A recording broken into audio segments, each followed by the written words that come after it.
தமிழ்நாடு அரசு போக்குவரத்து கழகத்தில் கண்டக்டராக இருந்தேங்க. அதனால தான் நம்ம மைத்துனர் வந்துட்டு ரஜினி மாதிரி என்ன ஒப்பிட்டு போயிட்டுருக்காரு. அது நம்ம கையில் இல்லை, இறைவன் கையில், உங்கள் கையில் தான் இருக்குது. நான் ஒரு எழுத்தாளன், கவிஞன். நான் வந்துட்டு முதல்ல வந்துட்டு இந்த சினிமாவுக்காக அலைஞ்சது கொஞ்சம் நஞ்சமல்ல. அதாவது வந்துட்டு நிறைய பேர் வந்துட்டு சினிமாவில் நுழைஞ்ச பின்னாடி கஷ்டப்பட்டிருப்பாங்க. அதை விட பல மடங்கு நான் நுழையிறதுக்கே கஷ்டப்பட்டேங்க. யாரும் என்னை விடலை. பேரரசு சார்கிட்டலாம் வந்து நான் அசிஸ்டண்ட்டாக சேரணும்னு நினச்சேன். ஆனால் எந்த ஒரு கைடும் இல்லாதனால தூரமாக இருந்தே பார்த்துக்கிட்டு இருந்தேன். சொல்லப்போனால் அந்த சினிமாங்கிற அந்த கோயிலில் மதில் சுவரை தொடர்றது கூட என்னை அனுமதிக்கலைங்க. கூட்டு வருவாங்க, பார்க்க வைப்பாங்க, அனுப்பிச்சுடுவாங்க. தருமபுரியிலிருந்து இங்கே சென்னைக்கு வந்து பார்த்தீங்கன்னா 300 கிலோமீட்டருங்க. காலையில் டியூட்டிக்கு போவேன், நைட்டு 10-11 மணிக்கு இறங்குவேன். அதே களைப்போட பஸ் ஏறி திரும்ப சென்னைக்கு வந்துட்டு அடுத்த நாள் பகல் பூரா அலைவேன். ஒரு 4-5 மணி ஆகிப்போச்சுன்னா அங்கே எனக்கு பக்குன்னு இருக்கும். ஏன்னா அடுத்த நாள் நான் டியூட்டிக்கு போய் ஆகணும். அப்படி போனேன். இன்னொரு பக்கம் ஃபேமிலியை நான் மெயின்டெனன்ஸ் பண்ணணும். இதுக்காக நான் ஃபேமிலியும் விட்டுற முடியாது, ஃபேமிலிக்காக இதையும் என்னால் விட முடியல. ரெண்டுமே வந்துட்டு பேலன்ஸ் பண்ணி போயிட்டு இருந்தேன். ஒரு காலகட்டத்தில் எவ்வளவோ அலைஞ்சி பார்த்தேன், செஞ்சேன். சரி என்ன பண்ணுறதுன்ட்டு எனக்கு வந்து இந்த எழுத்துக்கள்லாம் வரும். அதுவும் வந்துட்டு இந்த கலைத்துறையினுடைய தாகத்தினால தான் எழுத்து வந்தது. அதாவது அந்த எழுத்து மூலமாக தமிழை நான் வாழ வைக்கல, தமிழ் தான் என்னை வாழ வச்சிருக்கு.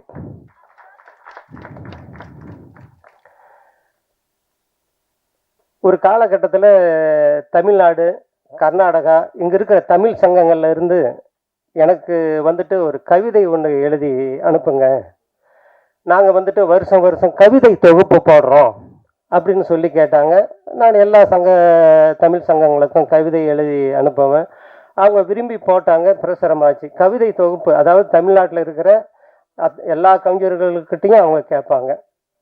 சொல்லப்போனால் சிறைச்சாலையில் இருக்கிற கவிஞர்கள்கிட்ட கூட அவங்க கவிதை கேட்டு வெளியிட்டாங்க. இப்படியே போயிட்டு இருந்தது. சரி அடுத்த ஸ்டெப் என்ன பண்ணுறதுன்னு தெரியல. ஆனால் ஒரு வெறித்தனம் இருந்தது, ஒரு போராட்டம். அப்புறமா எங்கள் ஊரில் வந்துட்டு தர்மபுரி மாவட்டத்தில் தீர்த்தமலைன்னு ஒரு அற்புதமான சிவன் மலை இருக்குது. அதை பற்றி புக்கு எழுதினேன், முதல் பாகம் 2ஆம் பாகம்னு. அப்புறமா இப்படியே போயிட்டு இருந்தது. அப்புறம் ஒரு மருத்துவ குறிப்பு எழுதினேன். அப்புறம் வந்துட்டு என்னுடைய கவிதைகளை மட்டும் தொகுத்து ஒரு கவிதை நூல் எழுதி வெளியிட்டேன். எல்லாமே நல்லா போயிட்டு இருந்தது. சரி அடுத்தது நாம் ஏதாவது ஒன்று செய்யணும் இல்லையா? சரி, அதாவது வந்துட்டு ஆரம்ப காலத்தில் என்னுடைய குடும்ப சூழ்நிலை காரணமாக தான் நான் டிரான்ஸ்போர்ட்டில் கண்டக்டராக போனேன். ரஜினிகாந்த் மாதிரி நாமளும் வந்து அப்படி இதில் இருந்து அப்படி ஜம்ப் ஆயிடலாம் அப்படின்னு நினச்சி பார்த்தேன். ஜம்ப் ஆனது தான் அதிகம். ஆனால் அந்த தொழிலை அவங்கக்கிட்ட காப்பாற்றிக்கிறதுக்கு அங்கேயே போராட சரியாக போச்சு. ஒரு சில நல்ல அதிகாரிகளும் இருக்காங்க, எல்லாத்தையுமே கெட்ட பார்வையோட பார்க்குற அதிகாரிகளும் அங்கே இருக்காங்க. இப்படியே போயிட்டு இருந்ததுனால இந்த இரும்பு பிடிச்ச கையும் சிறங்கு பிடிச்ச கையும் சும்மா இருக்காதும்பாங்க. அந்த மாதிரி என் மனசில் அரிச்சிக்கிட்டே இருக்கும். நம்ம வாழ்கிற வாழ்க்கை வீணாக போயிடுமா சார்? நான் என்ன ஜாலியாக இருக்குன்னு நினச்சேன்னு வச்சுக்கிங்களேன், நான் டிரான்ஸ்போர்ட்லேயே இருந்து அப்படியே காலத்தை ஓட்டிக்கிட்டு வீட்டில் ஜாலியாக காலத்தை ஓட்டியிருக்கலாம். ஆனால் நாம் பிறந்ததுக்கு ஒரு அடையாளம் வேணும், வாழ்ந்ததுக்கு ஒரு அடையாளம் வேணும். நம்ம ஏழையாக பிறக்கலாம் சார், ஆனால் ஏழையாக சாகக்கூடாது. பணக்காரனாக தான் மரணிக்கணும். அதுக்கு நம்மளுடைய உழைப்பு, முயற்சி, ஆண்டவனுடைய அருள் இது எல்லாம் சேரணும். இப்படி இருக்கிற பட்சத்தில் தான் நானும் இடையில சார் இந்த சினிமா உலகத்துக்காக என் குடும்பத்தை இழக்க வேண்டிய சூழ்நிலையெல்லாம் வந்தது. இது வரைக்கும் யாருடைய மனசும் நோகிற மாதிரி நான் நடந்துக்கல. நிறைய ஏமாந்துருக்கேன். இன்னும் மனசார நான் யாரையுமே ஏமாத்தலை சார். நிஜமாவே எனக்கு கடவுள் கொடுத்த அது ஒரு பெரிய அருள். ஒரு காலகட்டத்தில் இது சும்மா அரிச்சுக்கிட்டே இருந்தது. டிரான்ஸ்போர்ட்டில் பார்த்தீங்கன்னா கண்ட்ராக்டர் தொழில் வந்துட்டு ரொம்ப அற்புதமான தொழில் சார், மக்களுக்கு சேவை செய்கிற தொழில். ஆனால் உலகத்தில் அதை விட மோசமான தொழிலும் கிடையாது. வீட்டில் புருஷன் பொண்டாட்டிக்கு சண்டைனா கூட சண்டை வந்தால் கூட கண்ட்ராக்டர்கிட்ட தான் சார் சண்டைக்கு வருவாங்க. ஆம்பளைங்களாகட்டும் பொம்பளைங்களாகட்டும் அத்தனை பேரும் சமாளிக்கணும். குடிக்கார நண்பர்கள் வருவாங்க, அவங்கள சமாளிக்கணும். ஆனால் உலகத்திலேயே எந்த துறையிலும் கிடைக்காத அனுபவங்கள் அந்த கண்ட்ராக்டர் தொழிலில் கிடைச்சிது. அதுவெல்லாம் எனக்கு இந்த எழுத்துத்துறைக்கு இந்த சினிமா துறைக்கு ரொம்ப லாபகரமாக இருந்தது. சரி, இப்படியே போயிட்டு இருந்தது. அதிகாரிகளுடைய தொல்லை தாங்க முடியல. ஒரு பக்கம் மனசு இப்படி அரிச்சுக்கிட்டு இருந்தது. வாழ்க்கையில் சார் ஒவ்வொரு நாளும் கடந்துக்கிட்டே இருக்கு. நான் எல்லாருக்குமே சொல்கிறேன் சார், ஒவ்வொரு நாளும் போய்கிட்டே இருக்கு. ஒவ்வொரு நாளும் நம்ம வாழ்க்கையில் ஆயுளில் ஒவ்வொரு நாளும் குறைஞ்சிக்கிட்டே வருது சார். ஒவ்வொரு நொடியும் குறைஞ்சிட்டு வருது. அந்த வாழும் காலங்களில் நாம் ஏதாவது சாதிக்கணும். எனக்கு தெரிஞ்ச தொழில் இதுதான் சார், எழுத்து, சினிமா. இப்படி இருக்கிற பட்சத்தில் நானே இந்த வாய்ப்பை உருவாக்கி யூடியூப் சேனல்லாம் ஆரம்பித்து அப்படி முதல்ல போயிட்டு இருந்தது சார். அப்புறம் 2 ஷார்ட் ஃபிலிம் எடுத்தேன். அதுக்கு எடிட்டிங் பண்ணுறதுக்காக நான் சென்னை வந்திருந்தேன். அதாவது வந்துட்டு இது முதல்ல சொல்லிடுறேன் சார், இந்த படத்துக்கு கதை, திரைக்கதை, வசனம், பாடல்கள், இயக்கம், தயாரிப்பு, நடிக்கிறது எல்லாமே நான் தாங்க 100%. நான் தான் 100%. ஆனால் நான் யாருக்குமே அசிஸ்டண்ட்டாக சேர முடியல. அதுக்கு முன்னாடி நான் என்னை தயார்படுத்திக்கணும். கடவுளோட வரப்பிரசாதம், பிஸ்வாகத்தி, ரூபன் இந்த மாதிரி படங்களை இயக்கின டைரக்டர் ஐயப்பன் அவர்கள், அவருடைய நட்பு கிடைச்சது. அவர் அந்த ரூபன் படம் பண்ணும்போது அவர் வாழை பிடிச்சிட்டு தெரியும் சார். அவர் என்னோட வயசில் இளையவர் தான், ஆனால் எனக்கு அவர் குரு. இந்த படத்தை இயக்கிறதுக்காக இத்தனை வேலையும் செய்யறதுக்கு நான் என்னை தயார்படுத்திக்கணும். நான் அவர்கிட்ட சேர்ந்த, அவர் தான் என்னை இயக்குனார். என்ன டைரக்ஷன் பண்ணது அவர் தான்.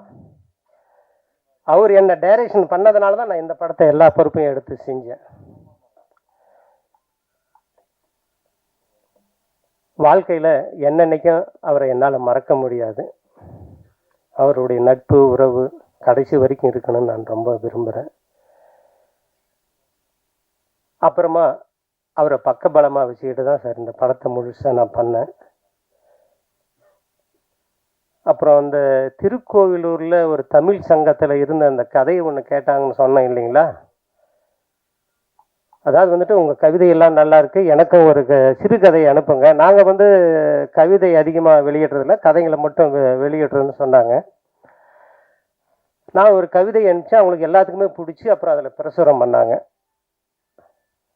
நான் சர்வீஸில் இருக்கும்போது சார், கிட்டத்தட்ட 2010. அந்த புக்கு வந்த பின்னாடி ஒரு சிலர் தெரிஞ்சு வாங்கி படித்தாங்க, ரொம்ப நல்லா இருக்குதுன்னு சொன்னாங்க. நான் லைனில் டியூட்டி செய்கிறப்போ அந்த டெய்லி பேசஞ்சர் அதில் வாத்தியாருங்கள்லாம் வருவாங்க, அந்த புக்கை வாங்கி படிப்பாங்க. சார் நான் நாளைக்கு தரேன்னு வீட்டுக்கு, அதாவது ஸ்கூலுக்கு எடுத்துகிட்டு போவாங்க.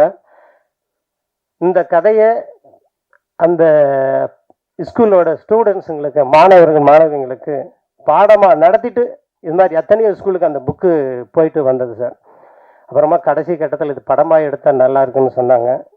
கருத்தும் மைய கருத்தாக இருக்குது. அதாவது குழந்தை திருமணத்தை தடுக்கிறதும் பெண் கல்வியை மையமாக வச்சு எடுத்த படம் தான் சார். எல்லாரையுமே நம்பி இந்த படத்தை எடுத்திருக்கேன். என் கூட வேலை செஞ்ச அத்தனை பேருக்கும், அத்தனை தொழில்நுட்ப தொழிலாளர்களுக்கும் என் மனமாற இதயம் கனிந்த நன்றிகள். எனது பெயர் கோவை ஆறுமுகம். சார் நான் எப்படி மீட் பண்ணேன்னா, ஃபஸ்ட்டு ஏகேஆர் ஃபியூச்சர் ஃபிலிம்ஸ் அப்படிங்கிற ஒரு நிறுவனத்தை வச்சு நடத்திட்டு இருக்கோம். அதில் வந்து பார்த்திங்கன்னா ரூபன் ஒரு திரைப்படம் எடுத்தோம். அதில் எங்கள் டைரக்டர் ஐயப்பன் சார் இங்கே அமர்ந்திருக்காரு. அவர் மூலியமாக தான் நமக்கு சார் பழக்கம். எங்கள் ரூபன் திரைப்படத்தில் சார் கொஞ்சம் ட்ராவல் பண்ணார் எங்கள் கூட. ஷூட்டிங் அப்போல்லாம் வந்து இருப்பார். அப்போ நான் வந்து சார் பாரதியார் மாதிரி இருக்கீங்க, ஒரு ஃபோட்டோ எடுத்துக்கிறேன் உங்கள் கூட அப்படின்னு சொல்லி ஒரு ஃபோட்டோ கூட எடுத்துக்கிட்டேன். அதுக்கப்புறம் தான் எங்கள் ரூபன் படமெல்லாம் ரிலீஸ் பண்ணி முடிஞ்சதுக்கப்புறம் சார் சொன்னார், இந்த மாதிரி நான் ஒரு படம் பண்ணலான் இருக்கேன், அதில் வந்து ஒரு இன்ஸ்பெக்டர் ரோல் இருக்குது, அது நீங்கள் பண்ணி கொடுங்க சார் அப்படின்னாரு. சரிங்க சார், நான் கண்டிப்பாக பண்ணித்தரேன் அப்படின்னேன். எனக்கு கொடுத்த ரோலாக நான் கரெக்டாக பண்ணியிருக்கேன்னு நினைக்கிறேன். அதே மாதிரி இந்த கதை கேட்டோன்னே ரொம்ப பிடிச்சது. ஒரு ஏழ்மையான பொண்ணு கஷ்டமாக எந்த சூழ்நிலையும் இருந்தாலும் அந்த லட்சியத்தை அடையணும் அப்படின்னா படிப்பு ரொம்ப முக்கியம். அந்த படிப்புக்கு வேண்டி எவ்வளோ கஷ்டப்படுறாங்க, கஷ்டப்பட்டு அந்த லட்சியத்தை அடைஞ்சாங்களா அப்படிங்கிறதா கதை. அப்புறம் பார்த்தீங்கன்னா எங்கள் சார் மியூசிக் டைரக்டர் சார் ரூபனுக்கும் வந்து அரவிந்த் பாபு சார் தான் மியூசிக் போட்டிருந்தார். இந்த படத்தில் அவரே பண்ணுறாரு. அப்புறம் எங்கள் டீம் எப்படின்னு பார்த்தீங்கன்னா ஒரு ஃபேமிலியாக தான் ஒர்க் பண்ணோம். ஷூட்டிங் பார்ட்டில் பார்த்தீங்கன்னா ஒரு ஃபேமிலியாக தான் இருப்போம். இந்த வாய்ப்பு எனக்கு கிடைச்சதுக்கு எங்கள் ஐயப்பன் சார் தான். எங்கள் ஐயப்பன் சார் மேடைக்கு வர சொல்கிறேன். வாங்க சார், ஒரு நிமிஷம். சால்வ் போட்டு, அதாவது இந்த ஐயப்பன் சார் மூலியமாக தான் ராஜசோழன் சார் வந்து எனக்கு அறிமுகமானார். இந்த படம் ரொம்ப நல்லா வந்திருக்குது. அடுத்த மாதம் 9ஆம் தேதி அன்னைக்கு ரிலீஸ் பண்ணுற மாதிரி சார் சொல்லியிருக்காங்க. எல்லோரும் வந்து தேட்டரில் வந்து பார்த்து ஆதரவு கொடுக்கணும்னு அன்போடு கேட்டு வேண்டிக் கொள்கிறேன். நன்றி, வணக்கம். ஐயப்பன் சார் கொஞ்சம் மேலே வாங்க. இந்த சார் மூலியமாக தான் அந்த சார் எனக்கு அறிமுகமானார். வாங்க. ரூபன் படம் தருமபுரி மாவட்டம் வத்தல் மலையில் ஷூட்டிங் பண்ணியிருந்தோம். அவங்க தான் நானும் சாரை பார்த்தேன். எங்கள் படம் ஷூட்டிங் ஃபுல்லாக அவர் வந்துட்டு இருந்தார். அப்போ எனக்கு தெரியாது இந்த மாதிரி ஒரு படம் பண்ண போகிறாருன்னு. அதுக்கப்புறம் இப்போ ரீசெண்டாக தான் சாரை கமிட் பண்ணும்போது தான் இந்த மாதிரி ஒரு படம் பண்ண போகிறாங்க, மியூசிக் டைரக்டர் சாரை கமிட் பண்ணும்போது தான் எனக்கே தெரியும் இவ்வளோ பெரிய கதையை பண்ணி வச்சுருக்காரு சார். உண்மையிலேயே நல்லா இருக்குது ட்ரைலரு, சாங்கெல்லாம். இதுக்கு உறுதுணையாக இருந்த எங்கள் ஐயப்பன் சாருக்கு ஒரு பெரிய ஹேண்ட்ஸ் அப் பண்ணிக்கிறேன். இவ்வளோ பெரிய காரியத்தை பண்ணிவிட்டு அவர் ஸ்டேஜுக்கு பின்னாடி போய் நின்றுருக்காரு. அண்ணன் ஆர்முகானெல்லாம் வாலண்டியாக கூப்பிட்டாரு, வேணான்னு சொன்னார். அப்புறம் தான் நாங்கள் வர சொன்னோம் வற்புறுத்தி. இந்த படம் வெற்றியை பெறணுன்ட்டு நான் வாழ்த்துறேன். இதில் நடித்த பேபி நேத்ரா பாப்பா என் கூடவே 2 படம் ட்ராவல் பண்ணியிருக்கா. ஸ்ரீ சபரி ஐயப்பனில் ஐயப்பனாக நடித்தா. ரூபன் படத்தில் அவங்க ஃபேமிலியை கூப்பிட்டு வந்து ஃபுல்லாகவே நடித்தாங்க. அவங்க ஃபேமிலியே ஒட்டுக்காக இருப்பாங்க ரூபன் படத்தில். அதுக்கப்புறம் இது 3ஆவது படம். இதில் நல்ல லீடாக பண்ணியிருக்கா பாப்பா. இவ்வளோ வருங்காலத்தில் பெரிய ஹீரோயினியாக வரணும்னு வாழ்த்துறேன். நம்ம ஆறுமுகம்னு மனசு கூட வெள்ளை மனசு தான் அவர். யாரையும் திடீர்னு திட்டமாட்டார், எதுவும் பேச மாட்டார். அவர் சினிமாவில் வந்தால் நான் இந்த மாதிரி தான் பண்ணுவேன்னு ஒரு கோட்பாடு வச்சுட்டு இருந்தார். அதோடைய ஆசை அவருக்கு நிறைவேறிச்சுன்னு நினைக்கிறேன் இந்த படத்தில். அவர் அடுத்த படம் எனக்கு பண்ணால் எஸ்ஐயா இன்ஸ்பெக்டர் அந்த மாதிரி தான் பண்ணணும் அப்படின்னு சொல்லியிருந்தார். அதே மாதிரி அவருக்கு ஒரு நல்ல வாய்ப்பு கொடுத்துருக்கு. நாங்கள் காலையில் காரில் வந்துருக்கும்போது சாரும் சொன்னார், மியூசிக் டைரக்டர் சாரும், ஆறுமுகன்னு ஒரு சீன் பண்ணியிருப்பார், நல்லா இருக்கும் அந்த சீனுன்ட்டு எனக்கு ஃபோட்டோ காட்டினார். உண்மையிலேயே நல்லா இருந்தது. அண்ணனும் பிற்காலத்தில் ஒரு பெரிய நடிகனாக வருவார். வாழ்த்துக்கள். சபரி ஐயப்பனில் நாங்கள் எல்லாம் ஒன்றா ட்ராவல் ஆனோம். அது மூலிமா தான் ஏகேஆர் ஃபியூச்சர்ஸ் ஃபிலிம்ஸ் ஆரம்பித்து ரூபன் படத்தில் எனக்கு வாய்ப்பு கொடுத்தாரு ஆறுமுகன்னு. சார்கிட்ட என்னை ஃபஸ்ட்டு இன்ட்ரடியூஸ் பண்ணிவிட்டு கதை சொல்லி முடித்தோடனே சார் வேறு ஒரு ஹீரோவை சொன்னார். அப்போ என் தம்பி வச்சு பண்ண முடியுமான்னு கேட்டார். அப்போ தான் எனக்கு சார் இன்ட்ரடியூஸ் பண்ணார். இவரே வச்சு நான் பண்ணுறேன்னாரு. அதுக்கு இந்த தருணத்தில் ஐயப்பன் சாருக்கு நான் மீண்டும் நன்றி சொல்லிக்கிறேன். அதுக்கப்புறம் சொன்னால் எங்கள் மியூசிக் டைரக்டரு அவர் வேறு லெவலு. அவர் இசைஞானி சார்கிட்ட இருந்தவர். அவருடைய சாங்கெல்லாம் கேட்டிங்கன்னா மெலோடிஸ்லாம் தாளாடுற மாதிரி இருக்கும். ஸ்ரீ சபரி ஐயப்பனில் எல்லா சாங்குமே வேறு லெவலில் கொடுத்துருப்பார். எல்லாமே டிஓடி சாங்காக. ரூபனில் 4 சாங்கு, ஒரு சாங் சாரே பாடியிருப்பார். அதில் கிளைமேக்ஸில் அண்ட சராசரம்னு ஒரு சாங் கொடுத்துருப்பாங்க. பயங்கர வைப்பாக இருக்கும் அந்த சாங்கு. ஃபைட்டு முடிஞ்சு அந்த சாங் வரும், வேறு லெவலில் இருக்கும். அதே மாதிரி ஒரு மெலோடி அப்பாவும் பையனுக்கும் இருக்கிற உறவு அந்த சாங்கில் காட்டியிருப்பார். அன்பில்லா சாங் ஒன்று. அதனால் இந்த படத்தில் அவர் சொல்லவே வேணாம், இதில் மியூசிக்லாம் வேறு லெவலில் பண்ணிக்கிறாரு. இதில் வராக ரூபம் பாடின ப்ளேபேக் சிங்கரும் ஒரு சாங் பாடியிருக்காரு, சொன்னார் சார். அவருக்கும் நான் இந்த தருணத்தில் வாழ்த்துக்கள் சொல்லிக்கிறேன். இந்த டீமுக்கே என் ஒட்டுமொத்த வாழ்த்துக்களை சொல்லிக்கிறேன். இந்த படத்தை நீங்கள் தான் கொண்டு போய் சேர்த்து சக்ஸஸ் கொடுக்கணும். சாருடைய இதுவரையும் வந்த வாழ்க்கை வரலாறை பற்றியெல்லாம் சொன்னார். உண்மையிலேயே மெய் சிலுக்குது. ஒரு இடத்துக்கு போகிறதுக்கு எவ்வளோ கஷ்டப்படுறோன்றத சார் சொல்லாமல் சொல்லிட்டாரு. உண்மையிலேயே யாரோ போட்ட பாதையில் போகாமல் அவரே ஒரு பாதையை உருவாக்கின்னு அதுக்கு சப்போர்ட்டாக இருந்த ஐயப்பன் சாருக்கு நான் பெரிய நன்றி சொல்லிக்கிறேன். இந்த படத்தை நீங்கள் எல்லாம் சக்ஸஸ் பண்ணி கொடுக்கணும். ஐஏஎஸ் கண்ணம்மா வெற்றி பெற வாழ்த்துக்கள். நன்றி, வணக்கம். இந்த கால பாரதி மாதிரி இருக்கிற அவர் கண்ட கனவு பழிச்சிடுச்சு. நீங்கள் சாதிச்சிட்டீங்க சார். ரொம்ப பிடிச்சிருக்கு. ட்ரைலர் அண்ட் சாங்ஸ் எல்லாமே நல்லா இருக்கு. எனக்கு இதில் வாய்ப்பு கொடுத்ததுக்கு ரொம்ப நன்றி சார். மேலும் மேலும் நீங்கள் நிறைய படங்கள் இந்த மாதிரியான மோட்டிவேட் படம் எடுக்கணும்னு நான் விருப்பப்படுறேன். இந்த படம் நிச்சயமாக வெற்றி பெறும். நான் கடவுளை வேண்டிக்கிறேன். நன்றி. ஐஏஎஸ் கண்ணம்மா. ஐஏஎஸ்ன்றது எல்லாருடைய கனவு. ஆனால் அந்த ஐஏஎஸை எட்டி பிடிக்கிறதுக்கு ஒவ்வொருத்தரும் எவ்வளோ போராடுறாங்க அப்படின்றது வந்து இதில் ரொம்ப அடித்தரப்பட்ட ஒரு கூலி தொழில் பண்ணக்கூடிய ஒரு பொண்ணு. அந்த குடும்பத்துலேருந்து வந்து அந்த பொண்ணு எவ்வளோ கஷ்டப்பட்டு அந்த முன்னுக்கு வரா அப்படின்றதுக்கும் அதுக்கும் ஊன்றுகோலா சுடர் விளக்கா இருந்தாலும் ஒரு தூண்டுகோல் வேணும் இல்லையா? ஸோ அந்த மாதிரி ஒருத்தர் தூண்டுகோலாக இருந்தால் அந்த பொண்ணால் ஜெயிக்க முடியும், ஜாதிக்க முடியும் அப்படின்றத நம்ம ப்ரொடியூசர் அவர்கள் ரொம்ப அழகாக இந்த படத்தை கொண்டு வந்திருக்காரு. நாங்கள் ஒரு சின்ன கேரக்டரில் அதில் பண்ணியிருக்கோம். ஸோ பார்க்கும்போது ரொம்ப எளிமையாக சாதாரணமாக எடுத்துருந்தாங்க. ஆனால் அந்த படம் அவங்க கொண்டு வரும்போது பார்த்தீங்கன்னா வேறு லெவலில் இருந்தது. டப்பிங்கில் பார்த்தா இன்னும் பிரம்மாண்டமாக இருந்தது. ஏதோ சின்ன படம்ன்றாங்க. நீங்கள் திரையில் வந்து பாருங்கள், இது வேறு லெவல் படங்க, சின்ன படமே கிடையாது. இது மிகப்பெரிய வெற்றி அடையும். அந்த நம்பிக்கை எனக்கு நல்லாவே இருக்குது. நீங்களும் வந்து பார்த்து நீங்கள் அந்த ஆதரவு கொடுத்து இந்த படத்தை மேன்மேலும் வெற்றி அடைய செய்ய வேண்டும். ப்ரொடியூசர் அவர்கள் நிறைய கதை வச்சுருக்காரு. இந்த மாதிரி நிறைய படங்கள் எடுத்து எங்களை போற நிறைய கலைஞர்களை வாழ வைப்பாரு. அந்த நம்பிக்கை எனக்கு இருக்கு. ரொம்ப நன்றி. என் பெயர் நேத்ரா. எனக்கு இது வந்து 3வது படம். எனக்கு வந்து வாய்ப்பு கொடுத்த டைரக்டர் சாருக்கும் ப்ரொடியூசர் சாருக்கும் நன்றியை தெரிவித்துக் கொள்கிறேன். அனைவரும் வந்து தியேட்டரில் படம் பார்க்க வேண்டி மனம் வந்து வேண்டிக் கொள்கிறேன். அதாவது வந்துங்க, ஒரு குழந்தைக்கு அம்மா வந்து அன்பை மட்டும்தான் தர முடியும். அப்பா வந்து அன்பு குறைச்சா இருந்தால், அன்பில் குறைவா இருந்தாலும் அறிவை தர முடியும். அம்மா அன்பு, அப்பா அறிவு. ஆனால் இது ரெண்டுமே தரக்கூடிய ஒரு ஜீவன் எதுனா தாய் மாமன் தாங்க. ஒரு அப்பாவுக்கும் அம்மாவுக்கும் கலந்த கலவை தான் அந்த தாய் மாமன் கேரக்டரு. வந்ததுமே நான் அவளை ஏண்டி கண்ணம்மான்னு வாடி கண்ணம்மான்னு தான் பேசினேன். புருஷன் பொண்டாட்டிய வாடி போடின்னு கூப்பிடலாம். அதுக்கு முதல்ல தாய் மாமன் மட்டும்தான் அக்கா பொண்ணையோ தங்கச்சி பொண்ணையோ வாடி போடின்னு கூப்பிட்றதுக்கு அத்தனை உரிமை இருக்கு. அந்த படத்தில் அப்படிப்பட்ட உரிமை இருந்ததுனால தான் அவளை வாடி கண்ணம்மான்னு கூப்பிட்டேன். அந்த படத்தில் உச்சகட்டமாகவும் அப்படி வாடி கண்ணம்மான்னு கூப்பிட்டு தான் அந்த படம் கிளைமேக்ஸில் முடியுது. அந்த இதில் தான் கூப்பிட்டேன். வேறு யாரும் தப்பாக நினச்சிக்காதீங்க. என்னோட ப்ரொடியூசர், அதாவது என்னோட மாமா, அப்புறம் என்னோட டைரக்டர், ஃபஸ்ட்டு நன்றி. இந்த டீம் எல்லாருக்குமே ஃபஸ்ட்டு நன்றி. ஏன்னா ரொம்ப சின்ன டீம் வச்சு பெரிய படம் பண்ணியிருக்கோம். அந்த சின்ன டீமில் ஒருத்தர் ஒழுங்காக வேலை பார்க்கல அப்படின்னாலுமே, சரியாக வேலைக்கு வரல, சரியாக வேலை பார்க்கல டெய்லியும் அப்படின்னாலுமே இந்த படம் யாராலையுமே எடுக்க முடிஞ்சிருக்காது. ஸோ எல்லாருக்குமே ஃபஸ்ட் தேங்க்யூ. டெக்னீஷியன்ஸாக இருக்கட்டும், எங்கள் டைரக்டராக இருக்கட்டும், எங்கள் ப்ரொடியூசராக இருக்கட்டும், ரொம்ப நன்றி.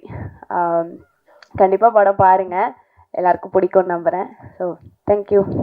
எப்படியும் இங்கே ஒர்க் பண்ண டெக்னீஷியன்ஸ், இங்கே இந்த படத்தில் வேலை பார்த்தாங்க எல்லாருமே அந்த படத்தை பற்றி சொல்லுவாங்க, நிறைய விஷயங்கள் ஷேர் பண்ணுவாங்க. I am just new to this. நான் வந்தேன், ட்ரெய்லர் பார்த்தேன், நல்லா இருந்தது. சாங் கேட்டேன், வாஸ் டூ குட். இந்த டீமுக்கு ரொம்ப I am just all the best. ஏன்னா நாங்கள் படம் பண்ணும்போது என்னெல்லாம் கஷ்டம் பண்ணோம், கஷ்டத்தை அனுபவிச்சோன்னு தெரியும். ஸோ அதெல்லாம் நீங்களும் சந்திச்சிருப்பீங்க. ஜஸ்ட் ஷூட்டாக ப்ரீ ப்ரொடக்ஷன் ஆரம்பித்து காசு வரதுலேருந்து போஸ்ட் ப்ரொடக்ஷன் இப்போது கடைசியாக யூனோ நான் ஃப்ரம் அப்ரெண்டிஸாக இருந்து அசிஸ்டண்ட்டாக இருந்து அசோசியேட் ஆகி செகண்ட் யூனிட் பண்ணி அப்புறமா தான் கேமராமேன். நான் ஷார்ட் ஃபிலிம் பண்ணி கேமராமேன் அப்படி ஆனதில்லை. நான் சின்ன வயசில் நான் நிறையா சினிமாட்டோகிராஃபர்ஸ் கூட ஒர்க் பண்ணியிருக்கேன். திங் முன்னாடி யோசித்தேன் அசோசியேட் ஆனால் படம் பண்ணிடலாம், கிடச்சிரும். அசோசியேட் ஆகிட்டேன், படம் கிடைக்கல. செகண்ட் யூனிட்லாம் பண்ணால் யாராக கூப்பிடுவாங்க, படம் கிடச்சிரும். இல்லை. அதுக்கப்புறம் எனக்கு தீபாவளி போனஸ் கிடச்சது என்னுடைய நண்பன் டைரக்டர் மந்த்ரா வீரபாண்டியன் மூலியமாக தான். ஜெயபா சாரும் என்னோட ஃப்ரெண்ட் தான். ஒரு படம் பண்ணிட்டா நம்ம லைஃப் செட்டில் அப்படின்னு நினச்சோம். இல்லை, படம் கிடச்சிது, முடித்தோம். ஆனால் அது எப்படி ரிலீஸ் பண்ண போகிறோன்னு தெரியாது. அண்ட் இதே பிரசாத் லேபில் தான் ட்ரெய்லர் அண்ட் இது நடந்துச்சு. அந்த ப்ரிவியூ நடந்தது. நீங்கள் எல்லாருமே சப்போர்ட் பண்ணீங்க. அண்ட் சென்னையில் ஓரளவுக்கு ஓடிச்சு. அண்ட் மதுரை ஊர் சைடு அது வாழ்வியல் படம்னா மதுரை சைட்லலாம் நல்லா ஓடிச்சு. Producer happy. The basic thing is எங்கள் குருக்கள் கிட்டலாம் கற்றுக்கின ஒரே விஷயம், ஒரு ப்ரொடியூசர் நம்மளுக்கு யாரும் ஃப்ரீயாக காசு கொடுக்க மாட்டாங்க. கிரெடிட் கார்டு சேவ் பண்ணால் கூட வட்டி கேட்பாங்க. நம்மளோட திறமையை மட்டும் நம்பி, நம்ம இதுக்கு முன்னாடி வேலை பார்த்த வேலையை அவருக்கு நம்ம வேலையை கூட கண்ணில் பார்க்காம நம்பி ஒருத்தர் காசு போட்டு அந்த காசை நம்ம எடுத்து ஷூட் பண்ணி லொக்கேஷன் பார்த்து ஷூட்டிங்கை முடித்து அதை ஒரு பேக்கேஜாக கொண்டு வரத்துக்குள்ளேயே அல்ல, அதை தாண்டி ஒரு வெளியில் வந்து ரிலீஸ் பண்ணுறதுக்கு நீங்கள் எல்லோரும் மீடியா சைடில் இருக்கட்டும், யூடியூப் சைடில் இருக்கட்டும், மற்ற பிஆர்ஓ நண்பர்கள் எல்லாருமே கூட இருந்து ஹெல்ப் பண்ணுறீங்க. இது எல்லாருமே சின்ன படம் பெரிய படம்லாம் பேசுகிறோம். நான் அந்த அளவுக்குலாம் வளரல. But I tell you one thing, படம் அவ்வளோதான். இது சின்ன படம் பெரிய படம்லாம் இல்லை. படத்தில் ஒரு படம் இந்த படம் நம்ம வேலை பார்த்தோம், அவ்வளோதான். நம்ம இன்றைக்கி வந்து ஒரு ஹோட்டலில் போய் சாப்பிட்றோம், அன்றைக்கி பில் வந்து 500 ரூபா. அடுத்த வாரம் ஒரு ஹோட்டலில் போய் சாப்பிட்றோம், அந்த பில் அங்கே ஒரு 5000 ரூபா. அப்போ இது பெரிய ஹோட்டல் சின்ன ஹோட்டல்னு கணக்கெலாம் கிடையாது. ஃபுட் சாப்பிட போகணும், பசிச்சு சாப்பிட்டோம், லைக் தட். என்ன பொறுத்தவங்க படங்கிறது படம். இந்த இடத்துக்கு இவ்வளோ தூரம் நீங்கள் வந்திருக்கீங்க, எல்லோரையும் உங்கள் டீம் எல்லாம் கூப்பிட்டு வந்திருக்கீங்க. அண்ட் திங்ஸ் ப்ரொடியூஸ், நான் இவ ப்ரொடியூசராக ஒரே வாட்டி பார்த்தேன், ஒரு 3 days பேக் பார்த்தேன். இதே லேப் வாசலில் பார்த்தேன். ஹாய்னாரு, கையை கொடுத்துட்டு ஆல் த பெஸ்ட் சார் அப்படின்னே அவர் ஒரு மாதிரி சிலித்தார். அப்பயே தெரிஞ்சது மனுஷன் ரொம்ப கஷ்டப்பட்டுருக்கான் அப்படின்னு. சார், ஒரு படம் பண்ணியிருக்கீங்க, ஒரு நல்ல படம் வந்தாச்சு, இவ்வளோ தூரம் வந்துட்டோம், இதோ இப்போ ரிலீஸ், அவ்வளோ ஒரு ஸ்டெப் வெளில போகுது. இவங்க எல்லாருமே ஹெல்ப் பண்ண போகிறாங்க. இதுக்கு மேலே ஒன்றே ஒன்றா யோசிக்கணும். கடவுள் மேலே பாரத்தை போட்டு மக்கள் நல்லா இருக்கா நல்லா இல்லைன்ற மக்கள் முடிவு பண்ணுவாங்க. ஆனால் நம்மளுடைய முழு உரிமை 100% ஒர்க் கொடுத்துருக்கோமா, வெளில போதா, மக்கள்கிட்ட நல்ல ரெஸ்பான்ஸ் வருதா, அவ்வளோதான். அடுத்த வேலையை பார்த்துட்டு போயிட்டே இருங்க. நீங்கள் இவ்வளோ தூரம் வந்ததே ஒரு வின் தான். ஓகேயா? படம் ரிலீஸ் ஆக போகுது, இன்னொரு 1 வீக்கில் ரிலீஸ் ஆக போகுது. இவ்வளோ தூரம் வந்ததே என்னை பொறுத்தக்கெல்லாம் வின் தான். வெளியில் போனால் படம் கிடைக்காம, ப்ரொடியூசர் கிடைக்காம, டைரக்டர் கிடைக்காம, கேமராமேன் கிடைக்காம சுற்றி இருக்கிற பேர் நிறைய பேர், அதில் நானும் ஒருத்தன். நாங்கள் எல்லோரும் அப்படிலாம் ஓடி இருக்கோம்.